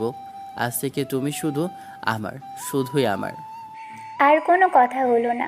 ইমাম সুরাইয়ার কাঁপতে থাকা লাল ঠোঁট জোড়া নিজের ঠোঁটের মাঝে শক্ত করে বন্দি করে নিল। এক গভীর তীব্র আর তৃষ্ণার্ত চুম্বনে দুজন হারিয়ে গেল ভালোবাসার অতল সাগরে। নীলবাতি সেই আবছা আলো সাক্ষী রইল তাদের জীবনের সবচেয়ে সুন্দর, রোমাঞ্চকর আর পরিপূর্ণ এক বাসর রাতে। সুরাইয়া আজ পুরোপুরি সঁপে দিল নিজেকে ইমামের ভালোবাসার তীব্র স্রোতে। সকাল 9টা বেজে গেছে। জানালার ফাঁক গলিয়ে রোদের মিষ্টি আলো এসে পড়েছে সুরাইয়ার ফর্সা মুখের উপর। সুরাইয়া ধীরে ধীরে চোখ খুলল। নিজের শরীরের দিকে তাকাতেই কাল রাতের সব রোম্যান্টিক মুহূর্তগুলো তার চোখের সামনে ভেসে উঠল। সে দেখল সে এখনও সম্পূর্ণ নগ্ন অবস্থায় ইমামের বুকের উপর মাথা রেখে পরম শান্তিতে শুয়ে আছে। ইমামের একটা হাত এখনও সুরাইয়ার মসৃণ কোমরে খুব শক্ত করে জড়ানো, যেন সুরাইয়া পালিয়ে যেতে না পারে। সুরাইয়া কাল রাতের কথা মনে করে একা একাই লজ্জায় লাল হয়ে হেসে ফেলল। সে আলতো করে ইমামের ফর্সা গালটা ছুঁয়ে দিল। মনে মনে ইমামের দিকে তাকিয়ে, এত ভালোবাসিস তুই আমাকে? একটা দিন তোকে না বকলে আমার পেটে ভাত হজমই হয় না, আর তুই সেই আমাকে এত মায়া, এত এত ভালোবাসায় জড়িয়ে রাখলি। আমি সত্যি খুব ভাগ্যবতী। সুরাইয়া ইমামের বুক থেকে মাথা সরিয়ে বিছানা থেকে উঠতে যাবে, অমনি ইমাম ঘুমের ঘোরে সুরাইয়াকে আরও শক্ত করে নিজের দিকে টেনে একদম বুকের সাথে লেপ্টে নিল। সুরাইয়ার পুরো শরীর আবারও ইমামের শরীরের সাথে মিশে গেল। ইমাম চোখ না খুলেই জড়িয়ে ধরে সুরাইয়ার কাঁধে কামড় দেওয়ার ভান করে। কোথাও যা হচ্ছে না ম্যাডাম, আজকের সকালটা কিন্তু শুধুই আমার। আর ছাড় না, সকাল 9টা বেজে গেছে, রান্নাঘরে যেতে হবে না? নাস্তা বানাতে হবে তো। আজ আমরা দুজনে মিলে রান্নাঘরে যাব, আর কাল রাতের মতো প্র্যাকটিক্যাল ক্লাস আজ সারা দিন চলবে। তুই আসলে একটা আস্ত বেয়াদবের ফাজিল হয়ে গেছিস। আচ্ছা বাবা, ঠিক আছে, চল আজ দুজনে একসাথেই নাস্তা বানাবো। কিন্তু তুই যদি আজ কোনো দুষ্টুমি করেছিস রান্নাঘরে, তবে তোর খবর আছে। ইমাম সুরাইয়ার ঠোঁটে চট করে আরও একটা মিষ্টি চুমু খেয়ে বিছানা থেকে নেমে, মারলেও আজ আর আমার কোনো দুঃখ নেই বউ। আজ থেকে আমি পৃথিবীর সবচেয়ে সুখী স্বামী। সুরাইয়া মুচকি হেসে শাড়িটা টেনে নিজের শরীরে জড়িয়ে বিছানা থেকে উঠল। আল্লাহ, আমার লেডি হিটলার বইয়ের রোমান্স তো দিন দিন আউট অফ সিলেবাস হয়ে যাচ্ছে। আজ রাতে আবার কি পরীক্ষা? আমি তো খুশিতে এখনই হার্ট অ্যাটাক করবো মনে হচ্ছে। ইমাম যখন খাতায় লেখার দিকে তাকিয়ে কল্পনা সাগরে ভাসছে, ঠিক তখনই সুরাইয়ার কড়া গলা পুরো ক্লাসে গম গম করে উঠল। লোড 45, ইমাম হাসান উঠে দাঁড়াও। ইমাম চমকে লাফ দিয়ে উঠে খাতাটা তাড়াতাড়ি লুকিয়ে ফেলে। জি জি ম্যাডাম, প্রেজেন্ট। প্রেজেন্স তো আমি আগেই দিয়েছি। ক্লাসে বসে হাঁ করে কি স্বপ্ন দেখছো? আমি বোর্ডে কি ইকুয়েশনটা লিখলাম সেটা বুঝিয়ে বলো। ইকুয়েশন ম্যাডাম, সেটা তো ইমাম ফিসফিস করে নিজের মনে, তুমি তো একটু আগেই খাতায় অন্য ইকুয়েশনের কথা লিখলে জান পাখি, এখন বোর্ডেরটা মাথায় ঢুকবে কিভাবে? কিরে দোস্ত, বিড়বিড় করে কি বলছিস? ম্যাডাম কিন্তু আজ তো রাখবে না তোকে। কি হলো, পারবে না? ক্লাসে মন না থাকলে বাইরে গিয়ে কান ধরে দাঁড়িয়ে থাকো। সরি ম্যাডাম, আসলে মানে মাথাটা একটু ব্যথা করছে তো তাই। আচ্ছা ঠিক আছে, বসো। নেক্সট টাইম যেন ক্লাসে অন্য মনস্ক না দেখি। ক্লাস শেষে বিকেলবেলা সকালের শর্ত অনুযায়ী কলেজের একটু দূরেই একটা মোড় থেকে দুজনে রিকশায় উঠল। হুড তোলা রিকশা। সুরাইয়া একটু দূরে দূরে জড়সড় হয়ে বসেছে। কই ম্যাডাম, সকালের শর্ত তো এখনো পূরণ হলো না, হাতটা দাও। এই কথা, রাস্তায় মানুষজন দেখছে। কেউ চিনে ফেললে কলেজের প্রিন্সিপাল স্যারের কান পর্যন্ত কথা চলে যাবে, মান সম্মান কিছুই থাকবে না। কেউ দেখবে না, আর দেখলেও আমার বউয়ের হাত আমি ধরেছি, কারো বাপের কি। সুরাইয়া আর বাধা দিল না। রিকশার হুডের আড়ালেই ইমামের শক্ত হাতের মুঠোয় নিজের নরম হাতটা সঁপে দিয়ে সে একটা তৃপ্তির দীর্ঘশ্বাস ফেলল। পরন্ত বিকেলের মিষ্টি বাতাস, শহরের কোলাহলের মাঝেই তাদের এই চুরি করে প্রেম করার অনুভূতিটা যেন পৃথিবীর সবচেয়ে সুন্দর অনুভূতি। সন্ধ্যায় বাড়িতে ফিরে দুজনে ফ্রেশ হলো। সুরাইয়া ড্রয়িং রুমে বসে কফি বানাচ্ছে, আর ইমাম তার ঠিক পাশে সোফায় বসে আর চোখে তাকে দেখছে। আচ্ছা ম্যাডাম, খাতায় যে নোটিশটা দিলেন আজ রাতে স্পেশাল পরীক্ষার সিলেবাসটা কি একটু বলা যায় না? আমি তো দুর্বল স্টুডেন্ট, একটু আগে থেকে প্রিপারেশন নিতাম। সিলেবাস পুরোপুরি আউট অফ বই। প্র্যাকটিক্যাল এক্সাম হবে, আর যদি ফেল করিস তাহলে কিন্তু কাল সারা দিন শুধু পড়া আর পড়া, কোনো ছাড় নেই। এই ছাত্র এই পরীক্ষাতে ফেল করার পাত্র নয় ম্যাডাম, তুমি শুধু প্রশ্নটা রেডি রেখো, আজ রাতের পরীক্ষা আমি ফাটিয়ে ফেলবো। তুই আসলে একটা ফাজিল, তোর সাথে কথায় পারা মুশকিল। যা এখন গিয়ে রেস্ট নে, আমি রাতে রান্নাটা বসাই। আজ আর কোনো রান্না করতে হবে না, আজ আমরা বাইরে থেকে তোমার পছন্দের খাবার অর্ডার করব। সারাদিন ক্লাস নিয়ে টায়ার্ড তুমি, এই সুন্দর সন্ধ্যায় আমার বউকে আমি আর চুলার গরমে কষ্ট করতে দেব না। সুরাইয়া মুগ্ধ চোখে ইমামের দিকে তাকালো। ছেলেটা সত্যিই অনেক বদলে গেছে। আগে যে ছেলেটা নিজের পড়ার বইটা পর্যন্ত গুছিয়ে রাখতে পারতো না, সে আজ নিজের বউয়ের এত ছোট ছোট খেয়াল রাখছে। ইমামের চুলে পরম মমতায় হাত বুলিয়ে দিয়ে। তুই এত কেয়ারিং কবে থেকে হলি রে? যেদিন থেকে তুমি আমার জীবনে হেডমাস্টার থেকে আমার একমাত্র জান পাখি হয়েছ। সুরাইয়া আলতো হেসে শাড়িটা শরীরে জড়িয়ে ওয়াশরুমের দিকে চলে গেল। আর আমাদের নায়ক ইমাম বিছানায় শুয়ে শুয়ে নিজের ভাগ্যকে ধন্যবাদ দিচ্ছে। কাল রাতের পর থেকে যেন পুরো দুনিয়াটাই বদলে গেছে। কিছুক্ষণ পর দুজনে ফ্রেশ হয়ে রান্নাঘরে হাজির হলো। সুরাইয়ার চুলগুলো এখনও ভেজা, পরনে একটা সাধারণ সুতির থ্রি পিস। ইমাম পিছন থেকে সুরাইয়ের কোমরে দুহাত জড়িয়ে ধরে চিবুকটা তার কাঁধে রেখে, ম্যাডাম আজ কি নাস্তা বানানো হচ্ছে? আই ফাজিল ছেলে, ছাড়। রান্নাঘরে এসেও তোর দুষ্টুমি শুরু হয়ে গেল। আচ্ছা বলছি। আর একটু শক্ত করে জড়িয়ে ধরে সুরাইয়ার ভেজা চুলে মুখ গুজে। আবার কেউ আসবে কোত্থেকে? বাড়িতে তো এখন আমরা দুজন ছাড়া আর কেউ নেই, সবাই তো তোমাদের অন্য বাসায় চলে গেছে। আর তাছাড়া আমি তো আমার বউকে জড়িয়ে ধরেছি, এতে লজ্জার কি আছে? মুখ ঘুরিয়ে ইমামের নাকের উপর হালকা আঙুলের টোকা দিয়ে। লজ্জা নেই মানে? সারাদিন যদি তুই এই করিস তবে নাস্তাটা বানাবে কে? তোর পেট ভরবে কি দিয়ে শুনি? সর এখন রুটিটা সেঁকতে দে আমাকে। আমার পেট তো তোমার এই মিষ্টি হাসিতেই ভরে গেছে জান পাখি। তবে হ্যাঁ, তুমি রুটি শেখো, আমি না হয় ডিমটা অমলেট করি। আজ কিন্তু লবণ চিনির ভুল হবে না, প্রমিস। দুজনে মিলেই খুনসুটি করতে করতে নাস্তা বানানো শেষ করলো। ইমাম ডাইনিং টেবিলে প্লেট সাজালো আর সুরাইয়া গরম গরম রুটি আর ডিম ভাজি নিয়ে এলো। খাওয়া দাওয়ার মাঝখানেও ইমামের দুষ্টুমি থামল না। সে বারবার টেবিলের নিচ দিয়ে সুরাইয়ার পায়ে পা ঘষছিল আর সুরাইয়া চোখ পাকিয়ে তাকে থামানোর চেষ্টা করছিল। অনেক তো ফাজলামো হলো, এবার একটু কাজের কথায় আয়। আজ কিন্তু কলেজে একটা ইম্পর্টেন্ট নোটিশ দেওয়ার কথা। তুই কি আজ কলেজে যাবি নাকি ফাঁকিবাজি চালিয়ে যাবি? আজ কলেজে যাব, তবে একটা শর্তে। কিসের শর্ত?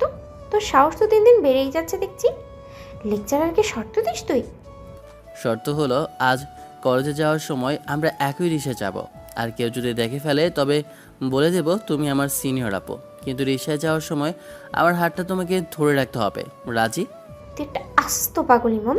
কলেজের যদি প্রিন্সিপাল স্যার বা অন্য কোনো কলিগ দেখে ফেলে তবে আমার কি অবস্থা হবে ভেবেছিস?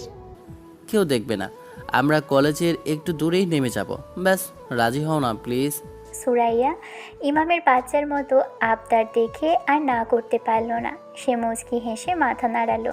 দুপুর 12টা। কলেজের বারান্দা দিয়ে হেঁটে যাচ্ছিল সুরাইয়া। তার পরনে আজ একটা কালো পাড়ের জমকালো শাড়ি, তাতে হাতে ফাইল। ঠিক তখনই অপোজিট দিক থেকে আসছিল ইমাম আর তার 3 বন্ধু রাফি, সাব্বির আর তুহিন। ওই দেখ দোস্ত, সুরাইয়া ম্যাডাম আসছে। সুরাইয়া ম্যাডাম যখন ইমামদের ক্রস করতে যাবে ঠিক তখনই সে হালকা একটু থামলো। তার গম্ভীর মুখের আড়ালে শুধু ইমামের উদ্দেশ্যে একটা অতি সূক্ষ্ম চোখ মারার মতো মিষ্টি ইশারা ছিল, যা অন্য কেউ না দেখলেও ইমাম ঠিকই ধরে ফেলল। ইমামের ঠোঁটের কোণে এক চিলতে হাসি ফুটে উঠল সুরাইয়া সবার উদ্দেশ্যে। তোমরা বারান্দার মাঝখানে দাঁড়িয়ে আড্ডা দিচ্ছ কেন? আর 5 মিনিট পর আমার ক্লাস, সবাই ক্লাসরুমে যাও। জি ম্যাডাম, আমরা এক্ষুনি যাচ্ছি। সুরাইয়া চলে যেতেই রাফি ইমামের পিঠে একটা ধপাস করে থাপ্পড় মারল। কিরে ম্যাডাম, তোকে দেখে কেমন যেন একটু অন্যরকম হাসলো না? আমার কেন জানি মনে হচ্ছে ডাল মেগোস কালা হ্যাঁ। তুই সুরাইয়াপুর সাথে কোনো সেটিং করিসনি তো আবার? ছুশালা, কিসের সেটিং? ম্যাডাম তোদের সবার দিকেই ওভাবে তাকিয়েছে। চল ক্লাসে চল, নইলে আজ সত্যি সত্যি বেঞ্চের উপর দাঁড়াতে হবে। ক্লাসরুমে ঢোকার পর সুরাইয়া একে একে সবার খাতা দিয়েছিল। কয়েকদিন আগে ইমামদের পরীক্ষা নেয় সুরাইয়া। যখন ইমামের খাতা দেওয়ার পালা এলো, সুরাইয়া খাতাটা ইমামের হাতে দেওয়ার সময় তার আঙুলটা ইমামের আঙুলের সাথে আলতো করে ছুঁয়ে দিল। ইমাম খাতা খুলে দেখল সেখানে নাম্বারের পাশে লাল কালি দিয়ে ছোট্ট করে লেখা, আজ রাতে এর চেয়েও বড় পরীক্ষা আছে, প্রিপারেশন নিয়ে রেখো যান। খাতার ভিতরের এই সিক্রেট মেসেজ দেখে ইমামের বুকের ভিতর যেন আনন্দের জ্যামিতিক প্রগমন শুরু হয়ে গেল। সে আর চোখে সুরাইয়ার দিকে তাকালো, আর সুরাইয়া ডায়াসের সামনে দাঁড়িয়ে মুচকি হেসে অন্য স্টুডেন্টদের খাতা দেখছিল। রাত 8টা। কলিং বেলের শব্দে দরজা খুলতেই দেখা গেল ফুড ডেলিভারি বয় দাঁড়িয়ে আছে। ইমামের অর্ডার করা স্পেশাল কাচ্চি বিরিয়ানি চলে এসেছে। সারাদিনের পর বউয়ের হাতে রান্নার কষ্ট বাঁচাতে ইমামের এই ছোট্ট কিন্তু মিষ্টি উদ্যোগ সুরাইয়ার মনটা একেবারেই ছুঁয়ে দিল। ডাইনিং টেবিলে মুখোমুখি বসেই দুজন কাচ্চি খাচ্ছে, কিন্তু দুজনের চোখে আজ এক অদ্ভুত নেশা। ইমাম এক টুকরো খাসির মাংস সুরাইয়ার প্লেটে তুলে দিয়ে চোখ টিপে, ম্যাডাম মাংসটা একটু বেশি করে খান, আজ রাতে স্পেশাল প্র্যাকটিক্যাল এক্সামে কিন্তু অনেক এনার্জি লাগবে। স্টুডেন্ট আজ ফুল প্রিপারেশন নিয়ে এসেছে। বেশি পাকনামি করিস না, খেয়ে দিয়ে আগে নিজের এনার্জি বাড়া। আমার এক্সামে পাশ করা এত সহজ না, অনেক ঘাম ঝরতে হবে বলে দিলাম। ঘাম ঝরাতে তো আমি রাজি আছি, আপনি শুধু পরীক্ষার হলে পারমিশনটা দিন। খাওয়া শেষে প্লেটগুলো গুছিয়ে সুরাইয়া ইমামের দিকে তাকিয়ে একটা রহস্যময় হাসি দিল। তুই ড্রয়িং রুমে বসে 10 মিনিট ওয়েট কর। এক্সামিনার আগে হলে গিয়ে খাতা কলম আর প্রশ্নগুলো রেডি করুক, তারপর ডাকলে ভেতরে আসবি। এর আগে উকি দিলে কিন্তু সোজা এক্সপেল। ইয়েস ম্যাম, আমি বাইরের অপেক্ষা করছি। সুরাইয়ার রুমে চলে যাওয়ার পর ইমাম ড্রয়িং রুমে পায়চারি করতে শুরু করলো। 10 মিনিট যেন 10 বছরের মতো মনে হচ্ছে। বুকের ভিতরটা ধুকপুক করছে। ওর রাগী ম্যাডাম বউ আজ আবার কি সারপ্রাইজ রেডি করছে কে জানে। ঠিক 10 মিনিট পর ভিতর থেকে সুরাইয়ার ডাক এলো, রোল 45 কাম ইন। ইমাম ঢোক গেলে রুমের দরজা ঠেলে ভিতরে ঢুকলো, আর ভিতরে ঢুকতেই তার চোখ ছানা পড়া হয়ে গেল। ঘরের মেইন লাইট অফ, শুধু চার কোণায় 4টে সুগন্ধি মোমবাতি জ্বলছে আর নীল ডিম লাইটটা অন করা। বিছানার ঠিক মাঝখানে বসে আছে সুরাইয়া, পরনে একটা লাল টকটকে শিফন শাড়ি, স্লিভলেস ব্লাউজ, চুলগুলো একপাশে এলিয়ে দেওয়া, চোখে একটা কালো ফ্রেমে চশমা আর হাতে কাঠের স্কেল। ইমাম দরজার কাছে জমে গিয়ে হাঁ করে তাকিয়ে বলে, ইয়া মাবুদ, ম্যাডাম এই রূপে তো আমি এক্সাম শুরুর আগে ক্লিন বোল্ড হয়ে যাব। সুরাইয়া স্কেল দিয়ে বিছানায় হালকা বাড়ি মেরে কড়া গলায় দরজায় দাঁড়িয়ে আছিস কেন কাছে? গুটি গুটি পায়ে এগিয়ে গিয়ে সুরাইয়া ঠিক সামনেই দাঁড়ালো। জি ম্যাডাম, স্টুডেন্ট রেডি। আজকের পরীক্ষাটা একটু কঠিন, কোনো এমসিকিউ নেই, সবই প্র্যাকটিক্যাল। প্রথম প্রশ্ন, একটা রাগী বদমেজাজি আর শাসন করা বইয়ের রাগ ভাঙানোর সবচেয়ে কার্যকরী উপায় কী? এর উত্তর তো বই নেই ম্যাডাম, তবে আমার প্র্যাকটিক্যাল নলেজ বলে তাকে শক্ত করে জড়িয়ে ধরে তার সব রাগ আর অভিমান নিজের ঠোঁটে শুষে নিতে হয়। উত্তরটা মুখে বললে হবে না, প্র্যাকটিক্যাল এক্সাম, তাই প্র্যাকটিক্যালি করে দেখাতে হবে। কথাটা শেষ হওয়ার আগেই ইমাম সুরাইয়ার হাতে স্কেল আর চোখে চশমাটা খুলে পাশে রেখে দিল। তারপর এক ঝটকায় সুরাইয়াকে নিজের কোলে টেনে নিল। সুরাইয়ার লাল শাড়ির আঁচলটা খসে পড়ল বিছানায়। মোমবাতির আলোয় সুরাইয়ার ফর্সা কাঁধ আর ঘাড় অদ্ভুত মায়াবী দেখাচ্ছে। এক্সামিনার ম্যাডাম, আমার এই উত্তরের জন্য কত মার্কস দেবেন? সুরাইয়া ইমামের চুলে হাত ডুবিয়ে দিয়ে চোখ বন্ধ করে হাঁপাতে হাঁপাতে, আগে আগে উত্তরটা তো কমপ্লিট কর কথা। ইমাম আর দেরি করলো না। সে সুরাইয়ার মুখটা নিজের দিকে ঘুরিয়ে তার কাঁপতে থাকা ঠোঁট দুটো নিজের ঠোঁটের মাঝে শক্ত করে বন্দি করে নিল। সুরাইয়াও নিজের দু হাত দিয়ে ইমামের গলা শক্ত করে জড়িয়ে ধরে এই গভীর চুম্বনে নিজেকে পুরোপুরি সঁপে দিল। দুজনেই তপ্ত নিঃশ্বাস। চুমু শেষে সুরাইয়া ঠোঁট থেকে একটু দূরে সরে তার চোখের দিকে তাকিয়ে, তুমি আজ এত সুন্দর কেন সেজেছো সুরাইয়া? আমাকে কি আজ সত্যি পাগল করে দেওয়ার প্ল্যান করেছো? পাগল তো তুই আমাকে করে দিয়েছিস, দিন শেষে তো আমি তোর বই। আমার এই সাজ, এই রূপ সব কিছু তো শুধু তোর জন্য। সুরাইয়াকে পাজাকোলা করে কোলে তুলে নিয়ে বিছানার ঠিক মাঝখানেই শুয়ে দিল। লাল শাড়ির ভাঁজগুলো এলোমেলো হয়ে সুরাইয়ার ফর্সা শরীরে এক অদ্ভুত সৌন্দর্যের সৃষ্টি করেছে। ইমাম সুরাইয়ার উপর ঝুঁকে এসে তার পেট, কোমর আর উন্মুক্ত গলায় ভালোবাসার অগণিত চিহ্ন এঁকে দিতে লাগলো। সুরাইয়ার মুখ থেকে বের হওয়া অস্ফুট গোঙানি আর আদরের স্পর্শগুলোর প্রমাণ করছিল সে আজ তার এই ফাজিল পাগলাটার প্রেমে কতটা দেওয়ানা হয়ে গেছে। ইমাম, আমাকে ভালোবাসবি? আমি আর দূরে থাকতে চাই না। বউ। এরপর নীল আলো আর মোমবাতি স্নিগ্ধ পরিবেশ সাক্ষী হলো দুটি প্রাণের এক হয়ে যাওয়ার। তাদের দুজনের সীমাহীন ভালোবাসা, আবেগ আর তীব্র রোম্যান্স রাতের নীরবতাকে হার মানিয়ে দিল। পরের দিন সকাল 10টা, রোদের আলো সরাসরি ইমামের মুখে এসে পড়তেই সে চোখ কুঁচকে ফেলল। চোখ খুলেই সে দেখল সুরাইয়া তার বুকের উপর মাথা রেখে পরম শান্তিতে ঘুমোচ্ছে। লাল শাড়িটা কাল রাতেই কোথায় যেন হারিয়ে গেছে। এখন সুরাইয়া শুধু একটা পাতলা চাদর দিয়ে নিজেকে আর ইমামকে জড়িয়ে রেখেছে। ইমাম সুরাইয়ার কপালে একটা মিষ্টি চুমু দিয়ে ফিসফিস করে ডাকলো, ম্যাডাম, ও ম্যাডাম, সকাল হয়ে গেছে, এক্সাম তো শেষ, এবার রেজাল্ট তো দিন। সুরাইয়া ঘুম জড়ানো গলায় ইমামের বুকে আরও মুখ গুজে দিয়ে, রেজাল্টে তুই ফার্স্ট ক্লাস ফার্স্ট। এবার আমাকে একটু ঘুমাতে দে, কাল সারা রাত আমাকে একটু ঘুমাতে দিস। ফাঁচিচ্ছে। ইমাম হো হো করে হেসে উঠে সুরাইয়াকে আরও শক্ত করে জড়িয়ে ধরে। ফার্স্ট ক্লাস ফার্স্ট যখন হয়েছি তখন তো সেলিব্রেশন করতেই হয়। সুরাইয়া ধরফর করে উঠে বসে, চাদরটা টেনে বুক থেকে চোখ পাকিয়ে, আবার তুই কি মানুষ নাকি দানো? খবরদার আর কাছে আসবে না। আমার করে এমনিতে ব্যথা করছে আমার কোমর। যা গিয়ে ফ্রেশ হয়ে চা বানা। হাসতে হাসতে বিছানা থেকে নেমে, ইয়েস মাই লেডি হিটলার, যাচ্ছি। সুরাইয়া বিছানায় বসে হাসি মুখে ইমামের যাওয়ার দিকে তাকিয়ে রইল।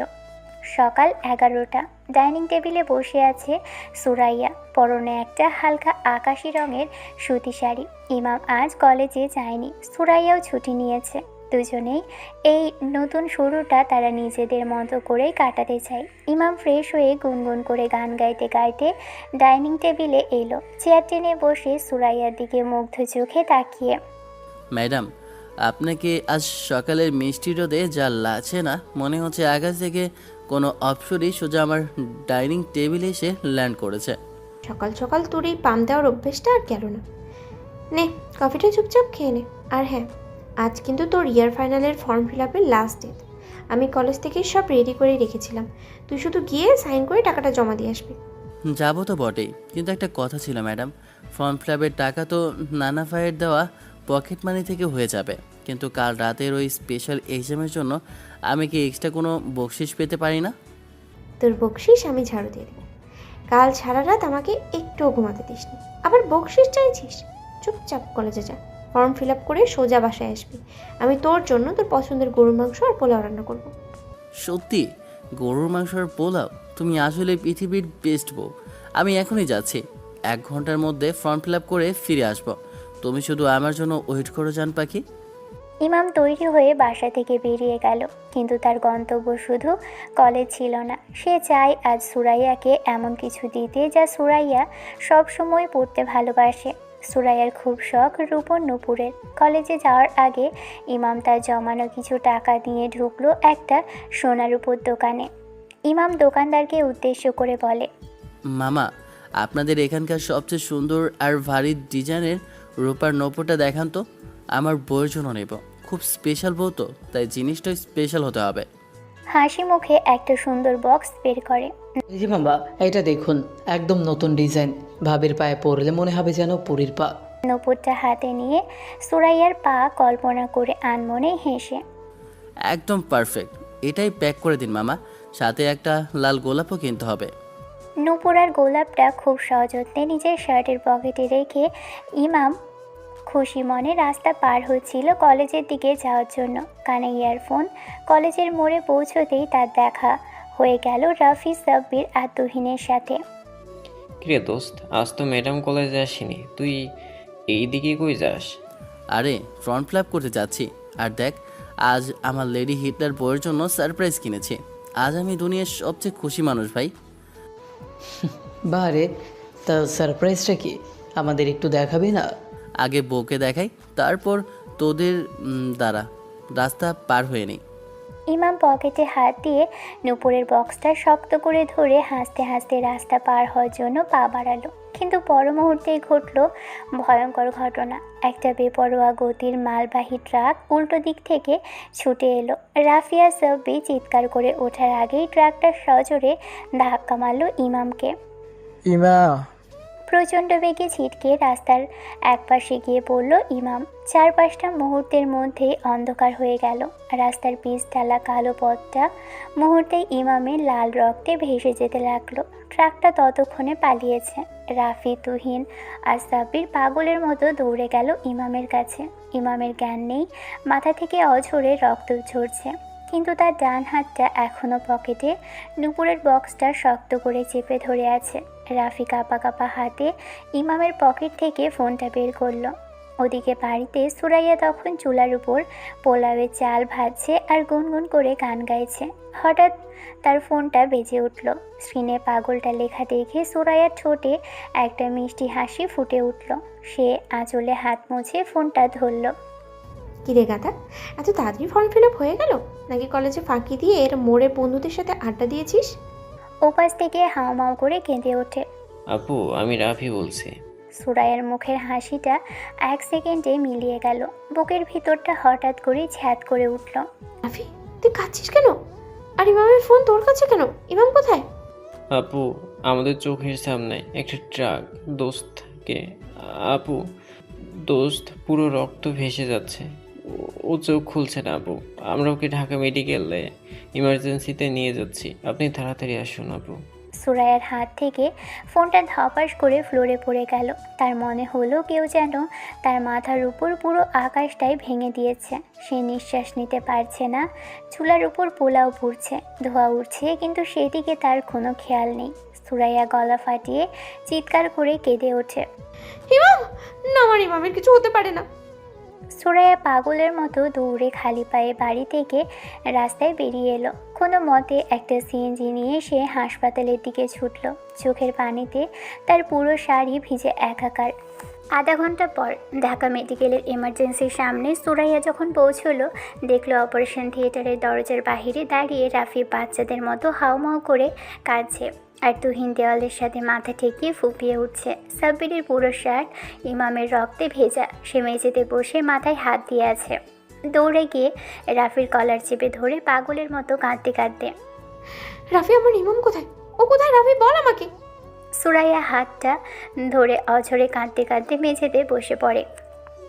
আপু আমাদের দোস্ত, ও আমাদের সামনেই ট্রাকটা ওকে, ওর সারা শরীর রক্তে ভেসে যাচ্ছিল আপু। আমরা ওকে বাঁচাতে পারিনি। ওটিতে আমাদের ক্ষমা করে দিন আপু।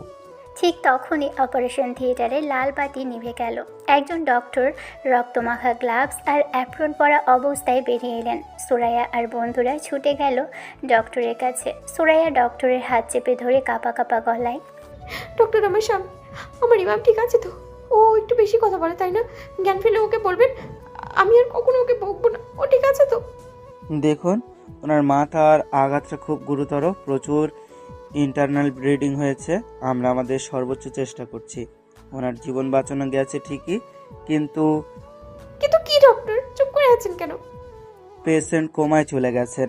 ওনার ব্রেন শাটডাউন হয়ে গেছে। আগামী 72 ঘন্টার মধ্যে চরম ক্রুশিয়াল। উনি কবে জ্ঞান ফিরবে বা আদৌ ফিরবে কিনা তা আমরা এই মুহূর্তে বলতে পারছি না। I am sorry.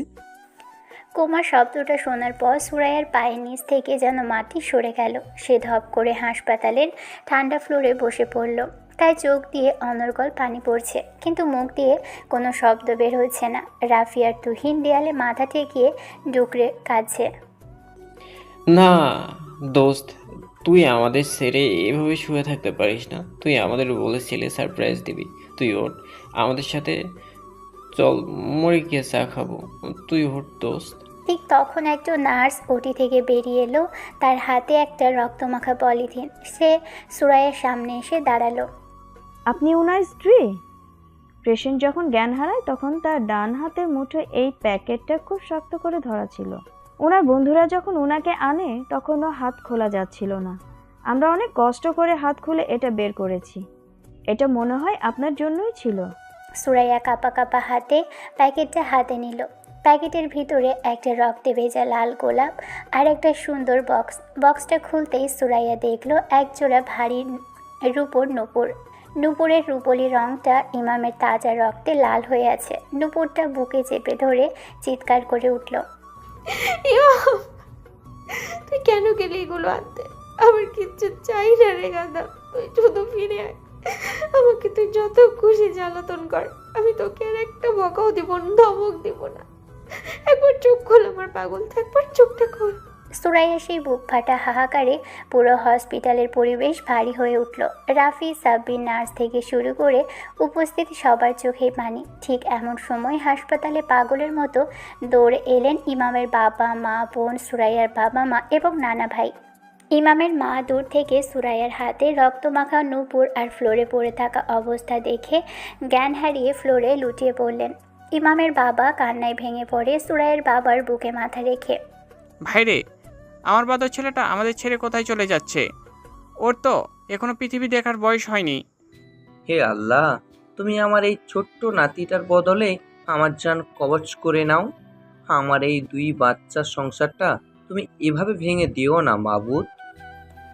আইসিইউর কাছে দরজার ওপাশে মেশিনের সাহায্যে শ্বাস নিচ্ছে ইমাম। তার সারা শরীরে নল আর ব্যান্ডেজ, আর কাচের এপাশে রক্তমাখা নূপুর বুকে চেপে ধরে ফ্লোরে লুটিয়ে পড়ে কাঁদছে আর সুরাইয়া তার বন্ধুরা। আইসিইউর কাছে দরজার ওপাশে মেশিনের সাহায্যে শ্বাস নিয়েছে ইমাম। তার সারা শরীরে নল আর ব্যান্ডেজ, আর কাচের এপাশে রক্তমাখা নূপুর বুকে চেপে ধরে ফ্লোরে লুটিয়ে পড়ে কাঁদছে সুরাইয়া। ফ্লোরে জ্ঞান হারিয়ে পড়ে থাকা ইমামের মাকে সবেমাত্র চোখে মুখে পানি দিয়ে জ্ঞান ফেরানো হয়েছে। জ্ঞান ফিরতেই তিনি পাগলের মতো প্রলাপ বকতে শুরু করলেন, আমার ছেলেটা কোথায়? ও তো সকালে হাসতে হাসতে বের হলো, আমাকে বলল, মা আমি ফর্ম ফিল আপ করে আসি। আমার ছেলে তো কোনোদিন কারো ক্ষতি করেনি ভাবি, আল্লাহ আমার ছেলের সাথে এমন কেন করলো? ও চোখ খুলছে না কেন? শান্ত হ বুবু, আল্লাহ ভরসা, আমাদের ইমামের কিচ্ছু হবে না। তুই এভাবে ভেঙে পড়লে সুরাইয়াকে কে সামলাবে বল? মেয়েটা তো আমার পাগল হয়ে যাচ্ছে। ঠিক তখনই পাগলের মতো দৌড়ে এলো ইমামের ছোট বোন নিশাত। ভাইয়ের অ্যাক্সিডেন্টের খবর পেয়ে সে স্কুল থেকে ছুটে এসেছে। আইসিইউর কাচের ভিতর ভাইয়ের নিথর দেহটা দেখে নিশাত আর নিজেকে সামলাতে পারল না। সে দৌড়ে গিয়ে কাঁচের দরজায় আছড়ে পড়ল। কাচের দরজায় হাত থাবড়িয়ে, ভাইয়া, ও ভাইয়া, তুই এভাবে শুয়ে আছিস কেন? তুই ওঠ ভাইয়া, বিয়ের দিন আমাকে কথা খাবানি, এখন তুই কথা বলছিস না কেন? আমি আর কোনোদিন তোর কোনো ভিডিও করে তোকে ব্ল্যাকমেল করবো না, তুই শুধু একবার উঠে দাঁড়া। নিশাতের এই বুক ফাটা আর্তনাদ শুনে রাফি, সাব্বির আর তুহিনও আর চোখের পানি ধরে রাখতে পারল না। রাফি এগিয়ে গিয়ে নিশাতকে সান্ত্বনা দেওয়ার চেষ্টা করলো, কিন্তু ওর নিজের গলা দিয়েই কোনো আওয়াজ বের হচ্ছে না। বোন রে, কাঁদিস না, আমাদের দোস্ত অনেক স্ট্রং, দেখিস ও ঠিক ফিরে আসবে। ও আমাদের সবাইকে ফাঁকি দিয়ে কোথাও যেতে পারবে না। সুরাইয়া এতক্ষণ ফ্লোরে বসেছিল পাথরের মূর্তির মতো। নিশাতের কান্না শুনে সে আস্তে আস্তে উঠে দাঁড়ালো। তার হাতের মুঠোয় এখনও সেই রক্তমাখা নুপুরের বক্সটা শক্ত করে ধরা। সে নিশাতের কাছে গিয়ে ওকে নিজের বুকে জড়িয়ে ধরল। দুই ননদ ভাবির কান্নায় হাসপাতালের নার্সদেরও চোখ ভিজে গেল। নিশাতকে জড়িয়ে ধরে শূন্য দৃষ্টিতে কাচের ওপাশে তাকিয়ে, তোর ভাইয়া কোথাও যাবে না নিশাত, তুই বলেছিলি না আমি হিটলার ভাবি। দেখ, তোর হিটলার ভাবির কমান্ড তোর ভাইয়া কখনো অমান্য করেনি, আজকেও করবে না, ও ঠিক ফিরে আসবে। এভাবেই কেটে গেল আরও 2 ঘন্টা। আইসিইউর দরজা খুলে একজন সিনিয়র ডক্টর বাহিরে এলেন। সবাই উন্মত্ত হয়ে ছুটে গেল তার কাছে। পেশেন্টের অবস্থা এখনও ক্রিটিক্যাল। আগামী 72 ঘন্টা পার না হওয়া পর্যন্ত আমরা কিছুই কনফার্ম করতে পারছি না। তবে আপনারা চাইলে একজন ভিতরে গিয়ে ওনাকে দেখে আসতে পারেন। পেশেন্ট হয়তো আপনাদের কথা শুনতে পারবে না, কিন্তু অনেক সময় আপনজনের উপস্থিতি সাবকনসিয়াস মাইন্ডে কাজ করে। সুরাইয়া বুবু, তুই যা, তুই ওর কাছে যা।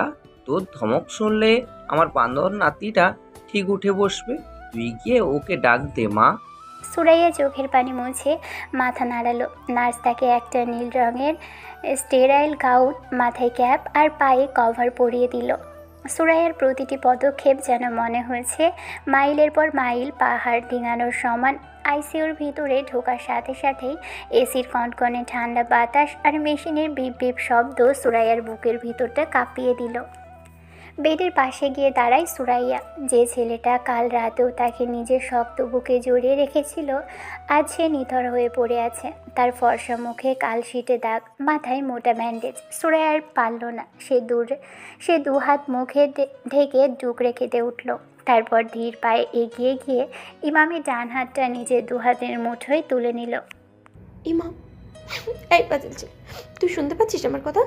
তুই না বললি কাল রাতের প্র্যাকটিক্যাল এক্সামে তুই ফার্স্ট ক্লাস ফার্স্ট হয়েছিস? এই তোর ফার্স্ট ক্লাস পাওয়ার সেলিব্রেশন। আমাকে এভাবে কাঁদানোর জন্য তুই অ্যাক্সিডেন্টটা করলি। মেশিনের বিপ বিপ শব্দ ছাড়া আর কোনো উত্তর এলো না। সুরাইয়া ইমামের হাতে নিজের গাল ঘষতে ঘষতে পাগল প্রায় হয়ে কথা বলতে লাগলো। সকালে বললি না কলেজ থেকে তাড়াতাড়ি ফিরবি, আমার রাতের গরুর মাংস আর পোলাও খাবি বললি না?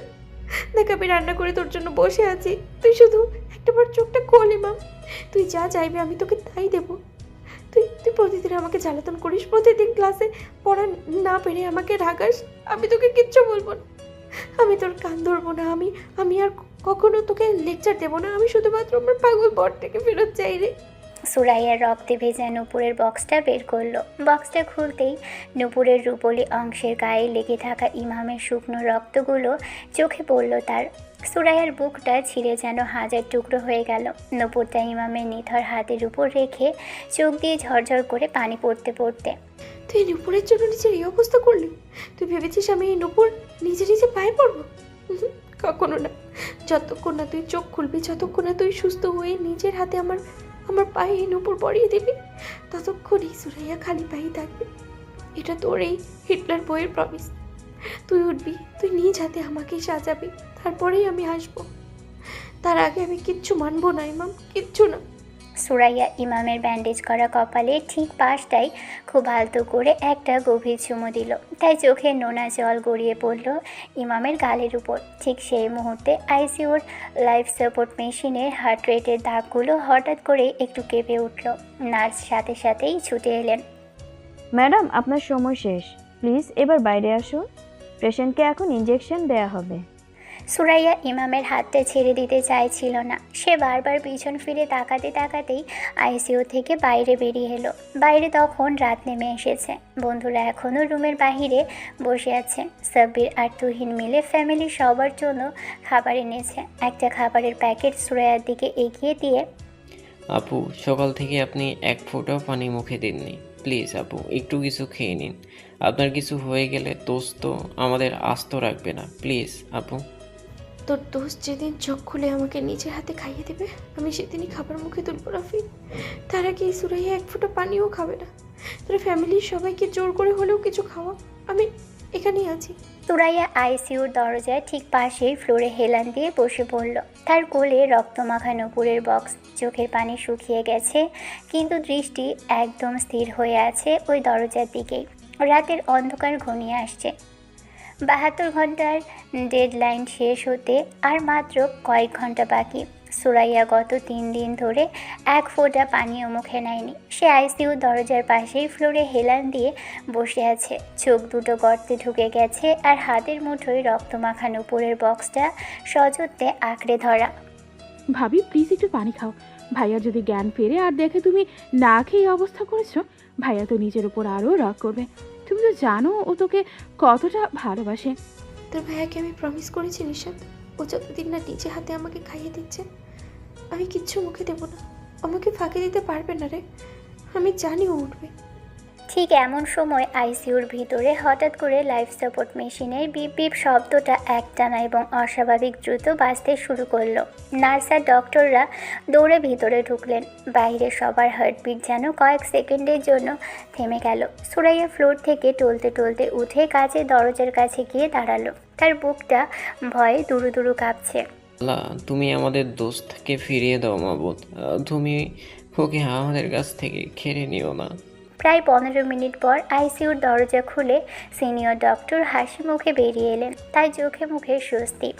মিরাক্কল, this is just a miracle. Patient response করছে, ওনার জ্ঞান ফিরেছে, হার্টবিট আর ব্রেন অ্যাক্টিভিটি এখন সম্পূর্ণ নর্মাল। আপনারা আল্লাহর শুকরিয়া আদায় করতে পারেন, আপনাদের ছেলে এখন পুরোপুরি বিপদমুক্ত। কথাটা শোনার সাথে সাথেই পুরো স্বস্তি নেমে এলো। ইমামের মা সিজদায় লুটিয়ে পড়লেন। নানা ভাই আর ইমামের বাবা একে অপরকে জড়িয়ে ধরে হাওমাও করে কেঁদে উঠলেন। রাফি, তুহিন আর সাব্বির আনন্দে লাফিয়ে উঠে একে অপরকে জড়িয়ে ধরল। আর সুরাইয়া, সে শুধু চোখ বন্ধ করে একটা দীর্ঘশ্বাস ফেলল। তাই চোখ দিয়ে অঝরে অশ্রু গড়িয়ে পড়ছে। পেশেন্ট চোখ খুলেই অস্পষ্ট স্বরে ম্যাডাম ম্যাডাম বলে কাউকে খুঁজছেন। আপনি ওনার স্ত্রী, তাই না? আপনি ভিতরে যেতে পারেন, তবে বেশি কথা বলবেন না, উনি এখনও খুব দুর্বল। সুরাইয়ার পা দুটো যেন আজ মাটিতেই পড়ছে না। সে কাঁপতে কাঁপতে নীল গাউন পরে আইসিইউর ভিতরে ঢুকলো। বেডের পাশে গিয়ে দাঁড়াতেই সে দেখল ইমাম তার চোখ দুটো আধা খোলা করে সুরাইয়ার দিকে তাকিয়ে আছে, মুখে অক্সিজেন মাস্ক। সুরাইয়া আর নিজেকে সামলাতে পারল না। সে ইমামের বুকের উপর মাথা রেখে ডুকরে কেঁদে উঠল। তুই একটা আস্ত গেদা, তুই একটা ইডিয়েট। এভাবে কেউ কাউকে কাঁদায়? তুই জানিস আমি কতটা ভয় পেয়েছিলাম। ইমাম খুব দুর্বল হাতে অক্সিজেন মাস্কটা একটু নিচে নামিয়ে দিল। তার গলা দিয়ে খুব অস্পষ্ট আর নিচু স্বর বের হলো। ম্যাডাম, এক্সামের মাঝখানে এভাবে ফেল করিয়ে দিলে আমি তো সারপ্রাইজটা দিতেই পারলাম না। চুপ, একদম চুপ, একটা কথা বলবি না। তোর কোনো সারপ্রাইজ লাগবে না আমার। তুই বেঁচে ফিরেছিস, সেটাই আমার জীবনের সবচেয়ে বড় সারপ্রাইজ। তুমি না খেয়ে আছো? তোমার মুখটা শুকিয়ে একদম ছোট হয়ে গেছে, আর হাতে বক্সটা এখনো ধরে আছো। হ্যাঁ, ধরে আছি। আমি তোকে বলেছিলাম না, তুই যতক্ষণ না নিজের হাতে আমাকে এই নুপুর পরাবি আমি পায়ে কিচ্ছু পরবো না। তুই নুপুরের জন্য অ্যাক্সিডেন্ট করেছিস, তোর হাতেই এটা পরবো আমি। তাহলে আর দেরি কেন জান পাখি, দাও আমার হাতে। আমি তো এই দিনটার জন্যই ফিরে এসেছি। পাগল হয়েছিস? তোর হাতে স্যালাইনের সুচ, মাথায় এত বড় ব্যান্ডেজ, তুই এখন নড়াচড়া করবি না, ঠিক হবি তারপর। না বউ, আমি আজই পারবো। তুমি জানো না, ওই অন্ধকারের মধ্যে যখন হারিয়ে যাচ্ছিলাম তখন শুধু এই নূপুরটার কথাই মনে পড়ছিল। দাও এটা। সুরাইয়া আর না করতে পারল না। সে বক্সটা খুলে ইমামের কাঁপা কাঁপা হাতের উপর রাখলো। ইমাম খুব সাবধানে ধীরে ধীরে নূপুর দুটো বের করলো। সুরাইয়া বিছানার পাশে বসে নিজের ডান পাটা একটু এগিয়ে দিল। ইমাম তার দুর্বল স্যালাইনের সুচ ফোটানো হাত দিয়েই সুরাইয়ার ফর্সা নরম পায়ে নূপুরটা পরম যত্নে পরিয়ে দিল। নূপুর পরানোর সাথে সাথে একটা মিষ্টি রুঞ্ঝুন শব্দ পুরো আইসিইউর রুমে ছড়িয়ে পড়ল। ইমাম সুরাইয়ার পায়ের উপর আলতো করে একটা চুমো দিল। এবার অন্তত একটু হাসো ম্যাডাম। আমার লেডি হিটারের মুখে এই দেবদাস টাইপ লুক একদম মানায় না। আর হ্যাঁ, এবার গিয়ে একটু কিছু খেয়ে নাও, নইলে আমি কিন্তু আবার চোখ বন্ধ করব। খবরদার, তুই আর চোখ বন্ধ করার কথা মুখেও আনবি না। তো রাতে খেয়ে তবেই আমি পানি খাবো। 3 দিন পরের ঘটনা। ইমামকে আইসিইউ থেকে ভিআইপি কেবিনে শিফট করা হয়েছে। মাথার ব্যান্ডেজ এখনও আছে, তবে সে এখন অনেক সুস্থ। সুরাইয়া নিজে হাতে স্যুপের বাটি নিয়ে ইমামের সামনে বসে আছে। হাঁকর কথা, আর আর একটুখানি বাকি আছে। আর ভালো লাগছে না ম্যাডাম। গত 3 দিন ধরে শুধু এই সিদ্ধ পানি খাওয়াচ্ছ। আমার গরুর মাংস আর পোলার কি হলো? একদম চুপ। ডক্টর যতদিন না বলবে ততদিন এই সেদ্ধ পানিই খেতে হবে। বেশি কথা বললে এক থাপ্পড় মেরে সব দাঁত ফেলে দেবো। ঠিক তখনই কেবিনের দরজা খুলে হুড়মুড় করে ভিতরে ঢুকলো রাফি, সাব্বির, তুহিন আর নিশাত। সবার হাতেই ফুল আর ফলের ঝুড়ি। ওরে আমার লেডি হিটলার ভাবে, দোস্ত থেকে তো দেখি একদম টাইট দিয়ে রেখেছেন। ভাইয়া, তুই তো দেখি আগের চেয়েও বেশি রোমান্টিক হয়ে গেছিস। কেবিনে বসে বসে বউয়ের হাতে স্যুপ খাচ্ছিস, আর আমরা বাইরে টেনশনে মরে যাচ্ছিলাম। আরে আস্তে গাধার দল, তোরা তো দেখি আমাকে কেবিনে শান্তিতে রোমান্স করতে দিবি না। রোমান্স করবি তুই বাড়ি গিয়ে। নানা ভাই কালকে তোমাকে ডিসচার্জ করে বাসায় নিয়ে যাওয়ার ব্যবস্থা করছেন। পরের দিন বিকেলে বাড়িতে আসলো। ইমাম হুইল চেয়ারে করে বাড়িতে ঢুকলো। পুরো বাড়িটা ফুল দিয়ে সাজানো হয়েছে। নানা ভাই নিজে এসে ইমামের মাথায় হাত বুলিয়ে দিলেন। সুরাইয়া ইমামের হুইল চেয়ার ঠেলে সোজা তাদের শোয়ার ঘরে নিয়ে এলো। ঘরে ঢুকতেই ইমাম দেখলো নীল ডিম লাইটটা জ্বলছে, আর ঠিক সেই রাতের মতোই ঘরটা সুন্দর করে সাজানো। সুরাইয়া দরজাটা আটকে দিয়ে এসে ইমামের খাটের পাশে বসলো। তার পায়ে রক্তমাখা নূপুরটা এখনও রঞ্জন করে পাচ্ছে। সুরাইয়ার হাতটা নিজের হাতের মুঠোয় নিয়ে মুগ্ধ চোখে তাকিয়ে। তুমি আমার জন্য এত কিছু করেছো ম্যাডাম, আমি তো ভাবতেই পারছি না। তুই আমার অস্তিত্ব, তোকে ছাড়া এই জোরে একটা শূন্য কলস মাত্র। তাহলে ম্যাডাম আমার অসমাপ্ত এক্সামটা কি হবে? সুরাইয়া ইমামের নাকে আলতো করে চিমটি কেটে দিয়ে। তুই সুস্থ হ আগে ফাজিল, তারপর তোর এক্সাম তো প্রতিদিন নেবই আমি। দেখতে দেখতে কেটে গেল দীর্ঘ 6টি মাস। ইমাম এখন পুরোপুরি সুস্থ। সে আগের মতোই কলেজে যায়, বন্ধুদের সাথে আড্ডা দেয়, আর সবচেয়ে বড় কথা, তার লেডি হিটলার বইয়ের কড়া শাসনের ভিতরেই তার পৃথিবী ঘোরে। রাত 11টা। আজ সারা বাড়িতে এক নিস্তব্ধতা। নানা ভাই, বাবা, মা সবাই ঘুমিয়ে পড়েছে। ইমাম আর সুরাইয়ার ঘরের দরজা ভিতর থেকে আটকানো। ঘরের মেইন লাইট অফ, শুধু নীল ডিম লাইটটা জ্বলছে। বিছানার ঠিক মাঝখানেই বসে আছে সুরাইয়া। পরনে একটা গাঢ় নীল রঙের শিফন শাড়ি, চুলগুলো আলগা করে পিঠের উপর ছেড়ে দেওয়া। তার ফর্সা পায়ে রুঞ্ঝুন করছে সেই রূপোর নূপুর, যে নূপুরের গায়ে একসময় ইমামের রক্ত লেগেছিল। আজ তা ভালোবাসার প্রতীক হয়ে সুরাইয়ার পা জড়িয়ে আছে। ইমাম বাথরুম থেকে ফ্রেশ হয়ে বেরিয়েই সুরাইয়ার এই রূপ দেখে দরজার কাছেই থমকে দাঁড়ালো। বুকটা তার ধক করে উঠল। ইয়া মাবুদ, ম্যাডাম আপনি তো আজ পুরো আগুন হয়ে বসে আছেন। আমি তো ভাবলাম অ্যাক্সিডেন্টের পর বোধ হয় আমার এক্সামিনার ম্যাডাম সব প্র্যাকটিক্যাল এক্সাম নেওয়া ভুলেই গেছেন। দরজায় দাঁড়িয়ে আছিস কেন কথা? কাছে ইমাম গুটি গুটি পায়ে এগিয়ে গিয়ে সুরাইয়া ঠিক সামনে দাঁড়ালো। সুরাইয়া ইমামের হাতটা টেনে তাকে নিজের পাশে বিছানায় বসালো। তারপর খুব আলতো করে নিজের দুহাত দিয়ে ইমামের মুখটা আজলা করে ধরল। 6 মাস আগে তুই যখন হসপিটালের বেডে নিথর হয়ে পড়েছিলি, তখন আমি এই নূপুরটা হাতে নিয়ে একটা প্রমিস করেছিলাম ইমাম। বলেছিলাম তুই সুস্থ হয়ে ফিরে এলে তোর সমাপ্ত এক্সাম আমি নিজেই নেব। আজ তুই পুরোপুরি সুস্থ। আজ তোর এই হিটলার বইয়ের সব শাসন, সব বকা তোর জন্য মাপ। তুমি জানো সুরাইয়া, যখন টাকের ধাক্কাটা খেলাম চারপাশটা অন্ধকার হয়ে আসছিল। আমার শুধু একটাই কষ্ট হচ্ছিল, আমি আমার বউটাকে এই নূপুরটা পরিয়ে যেতে পারলাম না। আমার এই জীবনটা শুধু তোমার জন্য ফিরে পাবো। সুরাইয়া আর কোনো কথা বলল না। সে নিজের ডান হাত দিয়ে ইমামের ঘাটটা জড়িয়ে ধরে তাকে নিজের একদম কাছে টেনে নিল। নীল আলোয় সুরাইয়ার নীল শাড়ির আঁচলটা কখন যে খসে বিছানায় লুটিয়ে পড়ল তা কেউই টের পেল না।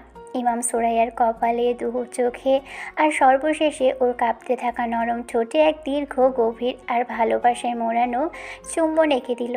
সুরাইয়া ইমামের বুকে মুখ গুজে হাঁপাতে হাঁপাতে বলল, ইমাম, আজকে আমাকে নিজের সাথে মিশিয়ে নে।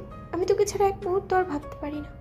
নুপুরের মিষ্টি রুনঝুন শব্দ আর দুজনের গভীর নিঃশ্বাসে ঘরের নীরবতা ভেঙে রোমান্টিক পরিবেশ সৃষ্টি হলো। সময় গড়িয়ে যায় 2 বছর পর। সুরাইয়া এখন 9 মাসের অন্তঃসত্ত্বা। তার পেটটা বেশ বড় হয়েছে আর পুরো বাড়ি যেন সুরাইয়ার ইশারায় উঠছে আর বসছে। আর ইমামের অবস্থা তো সবচেয়ে কাহিল। সে এখন বউয়ের ভয়ে রীতিমতো তটস্থ থাকে। রাত 2টো। হঠাৎ করে সুরাইয়ার ডাকে ইমামের ঘুম ভেঙে গেল। এই কথা ওর বলছি। ইমাম ধরপড় করে উঠে বসে চোখ মুছতে মুছতে, কি কি হয়েছে? ব্যথা করছে? হাসপাতালে যাব? গাড়ি বের করব? হাসপাতাল যেতে হবে না। আমার না এখন খুব কাঁচা আম মাখা খেতে ইচ্ছে করছে। তুই এক্ষুনি আমাকে মেখে দে। ইয়া আল্লাহ, রাত 2টো বাজে ম্যাডাম। এখন আমি কাঁচা আম কোথায় পাবো? গাছে উঠে আম পারবো নাকি এই মধ্যরাতে? আমি কিচ্ছু জানি না। তোর বাবু আম খেতে চাইছে। তুই না দিলে আমি কাল সকালেই দাদা ভাইকে বলে তোকে বাড়ি থেকে বের করে দেবো। ইমাম দীর্ঘশ্বাস ফেলে সুরাইয়ের পেটে হাত বুলিয়ে দিয়ে, তুই আসিস বাবা পৃথিবীতে। তোর মায়ের এই অত্যাচার আমি তোর ঘাড়ে চাপাবো। দাঁড়াবো, ফ্রিজ দেখছি আম আছে কিনা। পরের দিন বিকেলে ড্রয়িং রুমে সুরাইয়া বসে টিভি দেখছে আর ইমাম বসে বসে সুরাইয়ার ফুলে যাওয়া পা দুটো মেসেজ করে দিচ্ছে। ঠিক তখনই কলিং বেল বেজে উঠল। দরজা খুলতেই হুড়মুড় করে ভিতরে ঢুকলো রাফি, সাব্বির, তুহিন আর নিশাত। সবার হাতে এক গাদা ফল আর মিষ্টির প্যাকেট।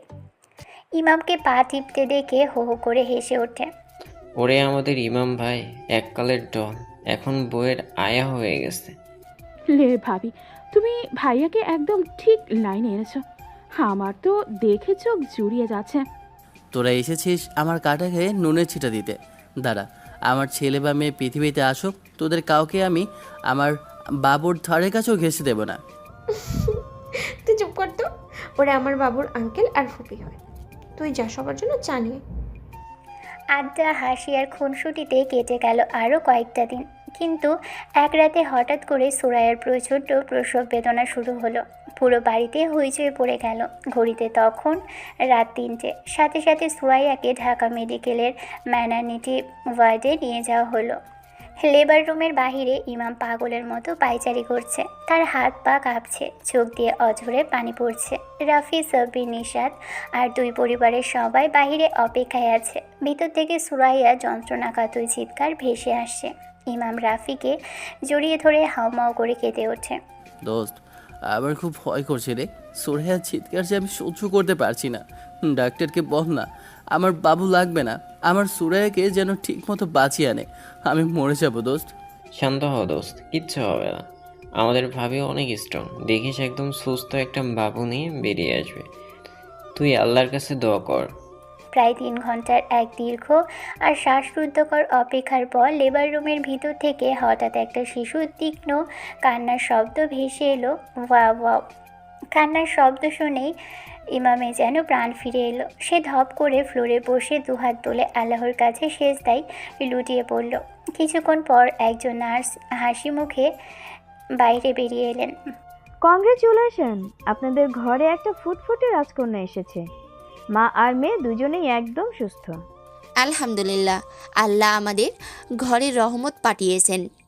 ইয়েস, আমি ফুপি হয়ে গেছি। ভাইয়া, তুই বাবা হয়েছিস। 1 ঘন্টা পর সুরাইয়াকে কেবিনে শিফট করা হয়েছে। সে খুব দুর্বল, মুখটা ফ্যাকাশে।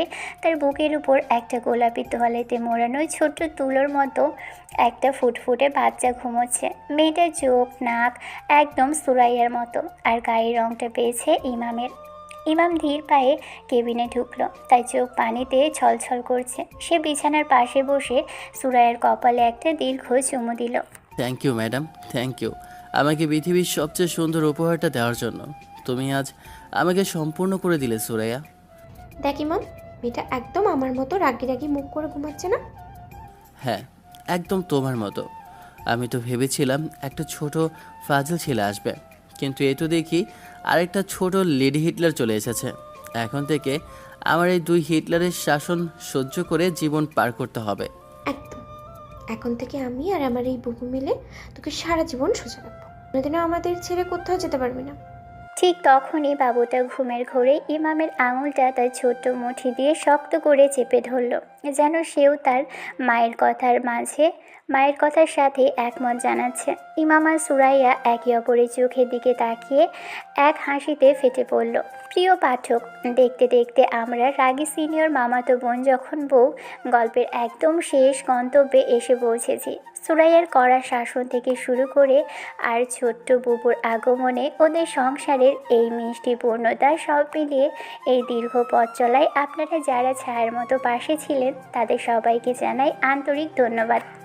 আজ এই শেষ পর্বে এসে আপনাদের মতামত জানতে অধীর আগ্রহে অপেক্ষা করছি। পুরো গল্পটা আপনাদের কেমন লাগলো, কোন দৃশ্যটা আপনাদের সবচেয়ে বেশি মনে দাগ কেটেছে বা কাঁদিয়েছে, সব কিছু মন খুলে জানাবেন। কিন্তু আপনাদের এই ভালোবাসা আর অনুপ্রেরণা পেলেই আপনাদের এই ইমাম হাসান কাব্য খুব শীঘ্রই আবার নতুন কোনো গল্প নিয়ে আপনাদের মাঝেই হাজির হবে। ততদিন পর্যন্ত সবাই অনেক ভালো থাকবেন আর নিজেদের প্রিয় মানুষগুলোকে সুরাইয়া আর ইমামের মতোই পরম যত্নে আগলে রাখবেন। গল্পটা কেমন হয়েছে অবশ্যই কমেন্ট করে জানাবেন এবং পরবর্তী গল্পের জন্য চ্যানেলটি সাবস্ক্রাইব করে পাশেই থাকবেন। ভালো থাকুক ভালোবাসা।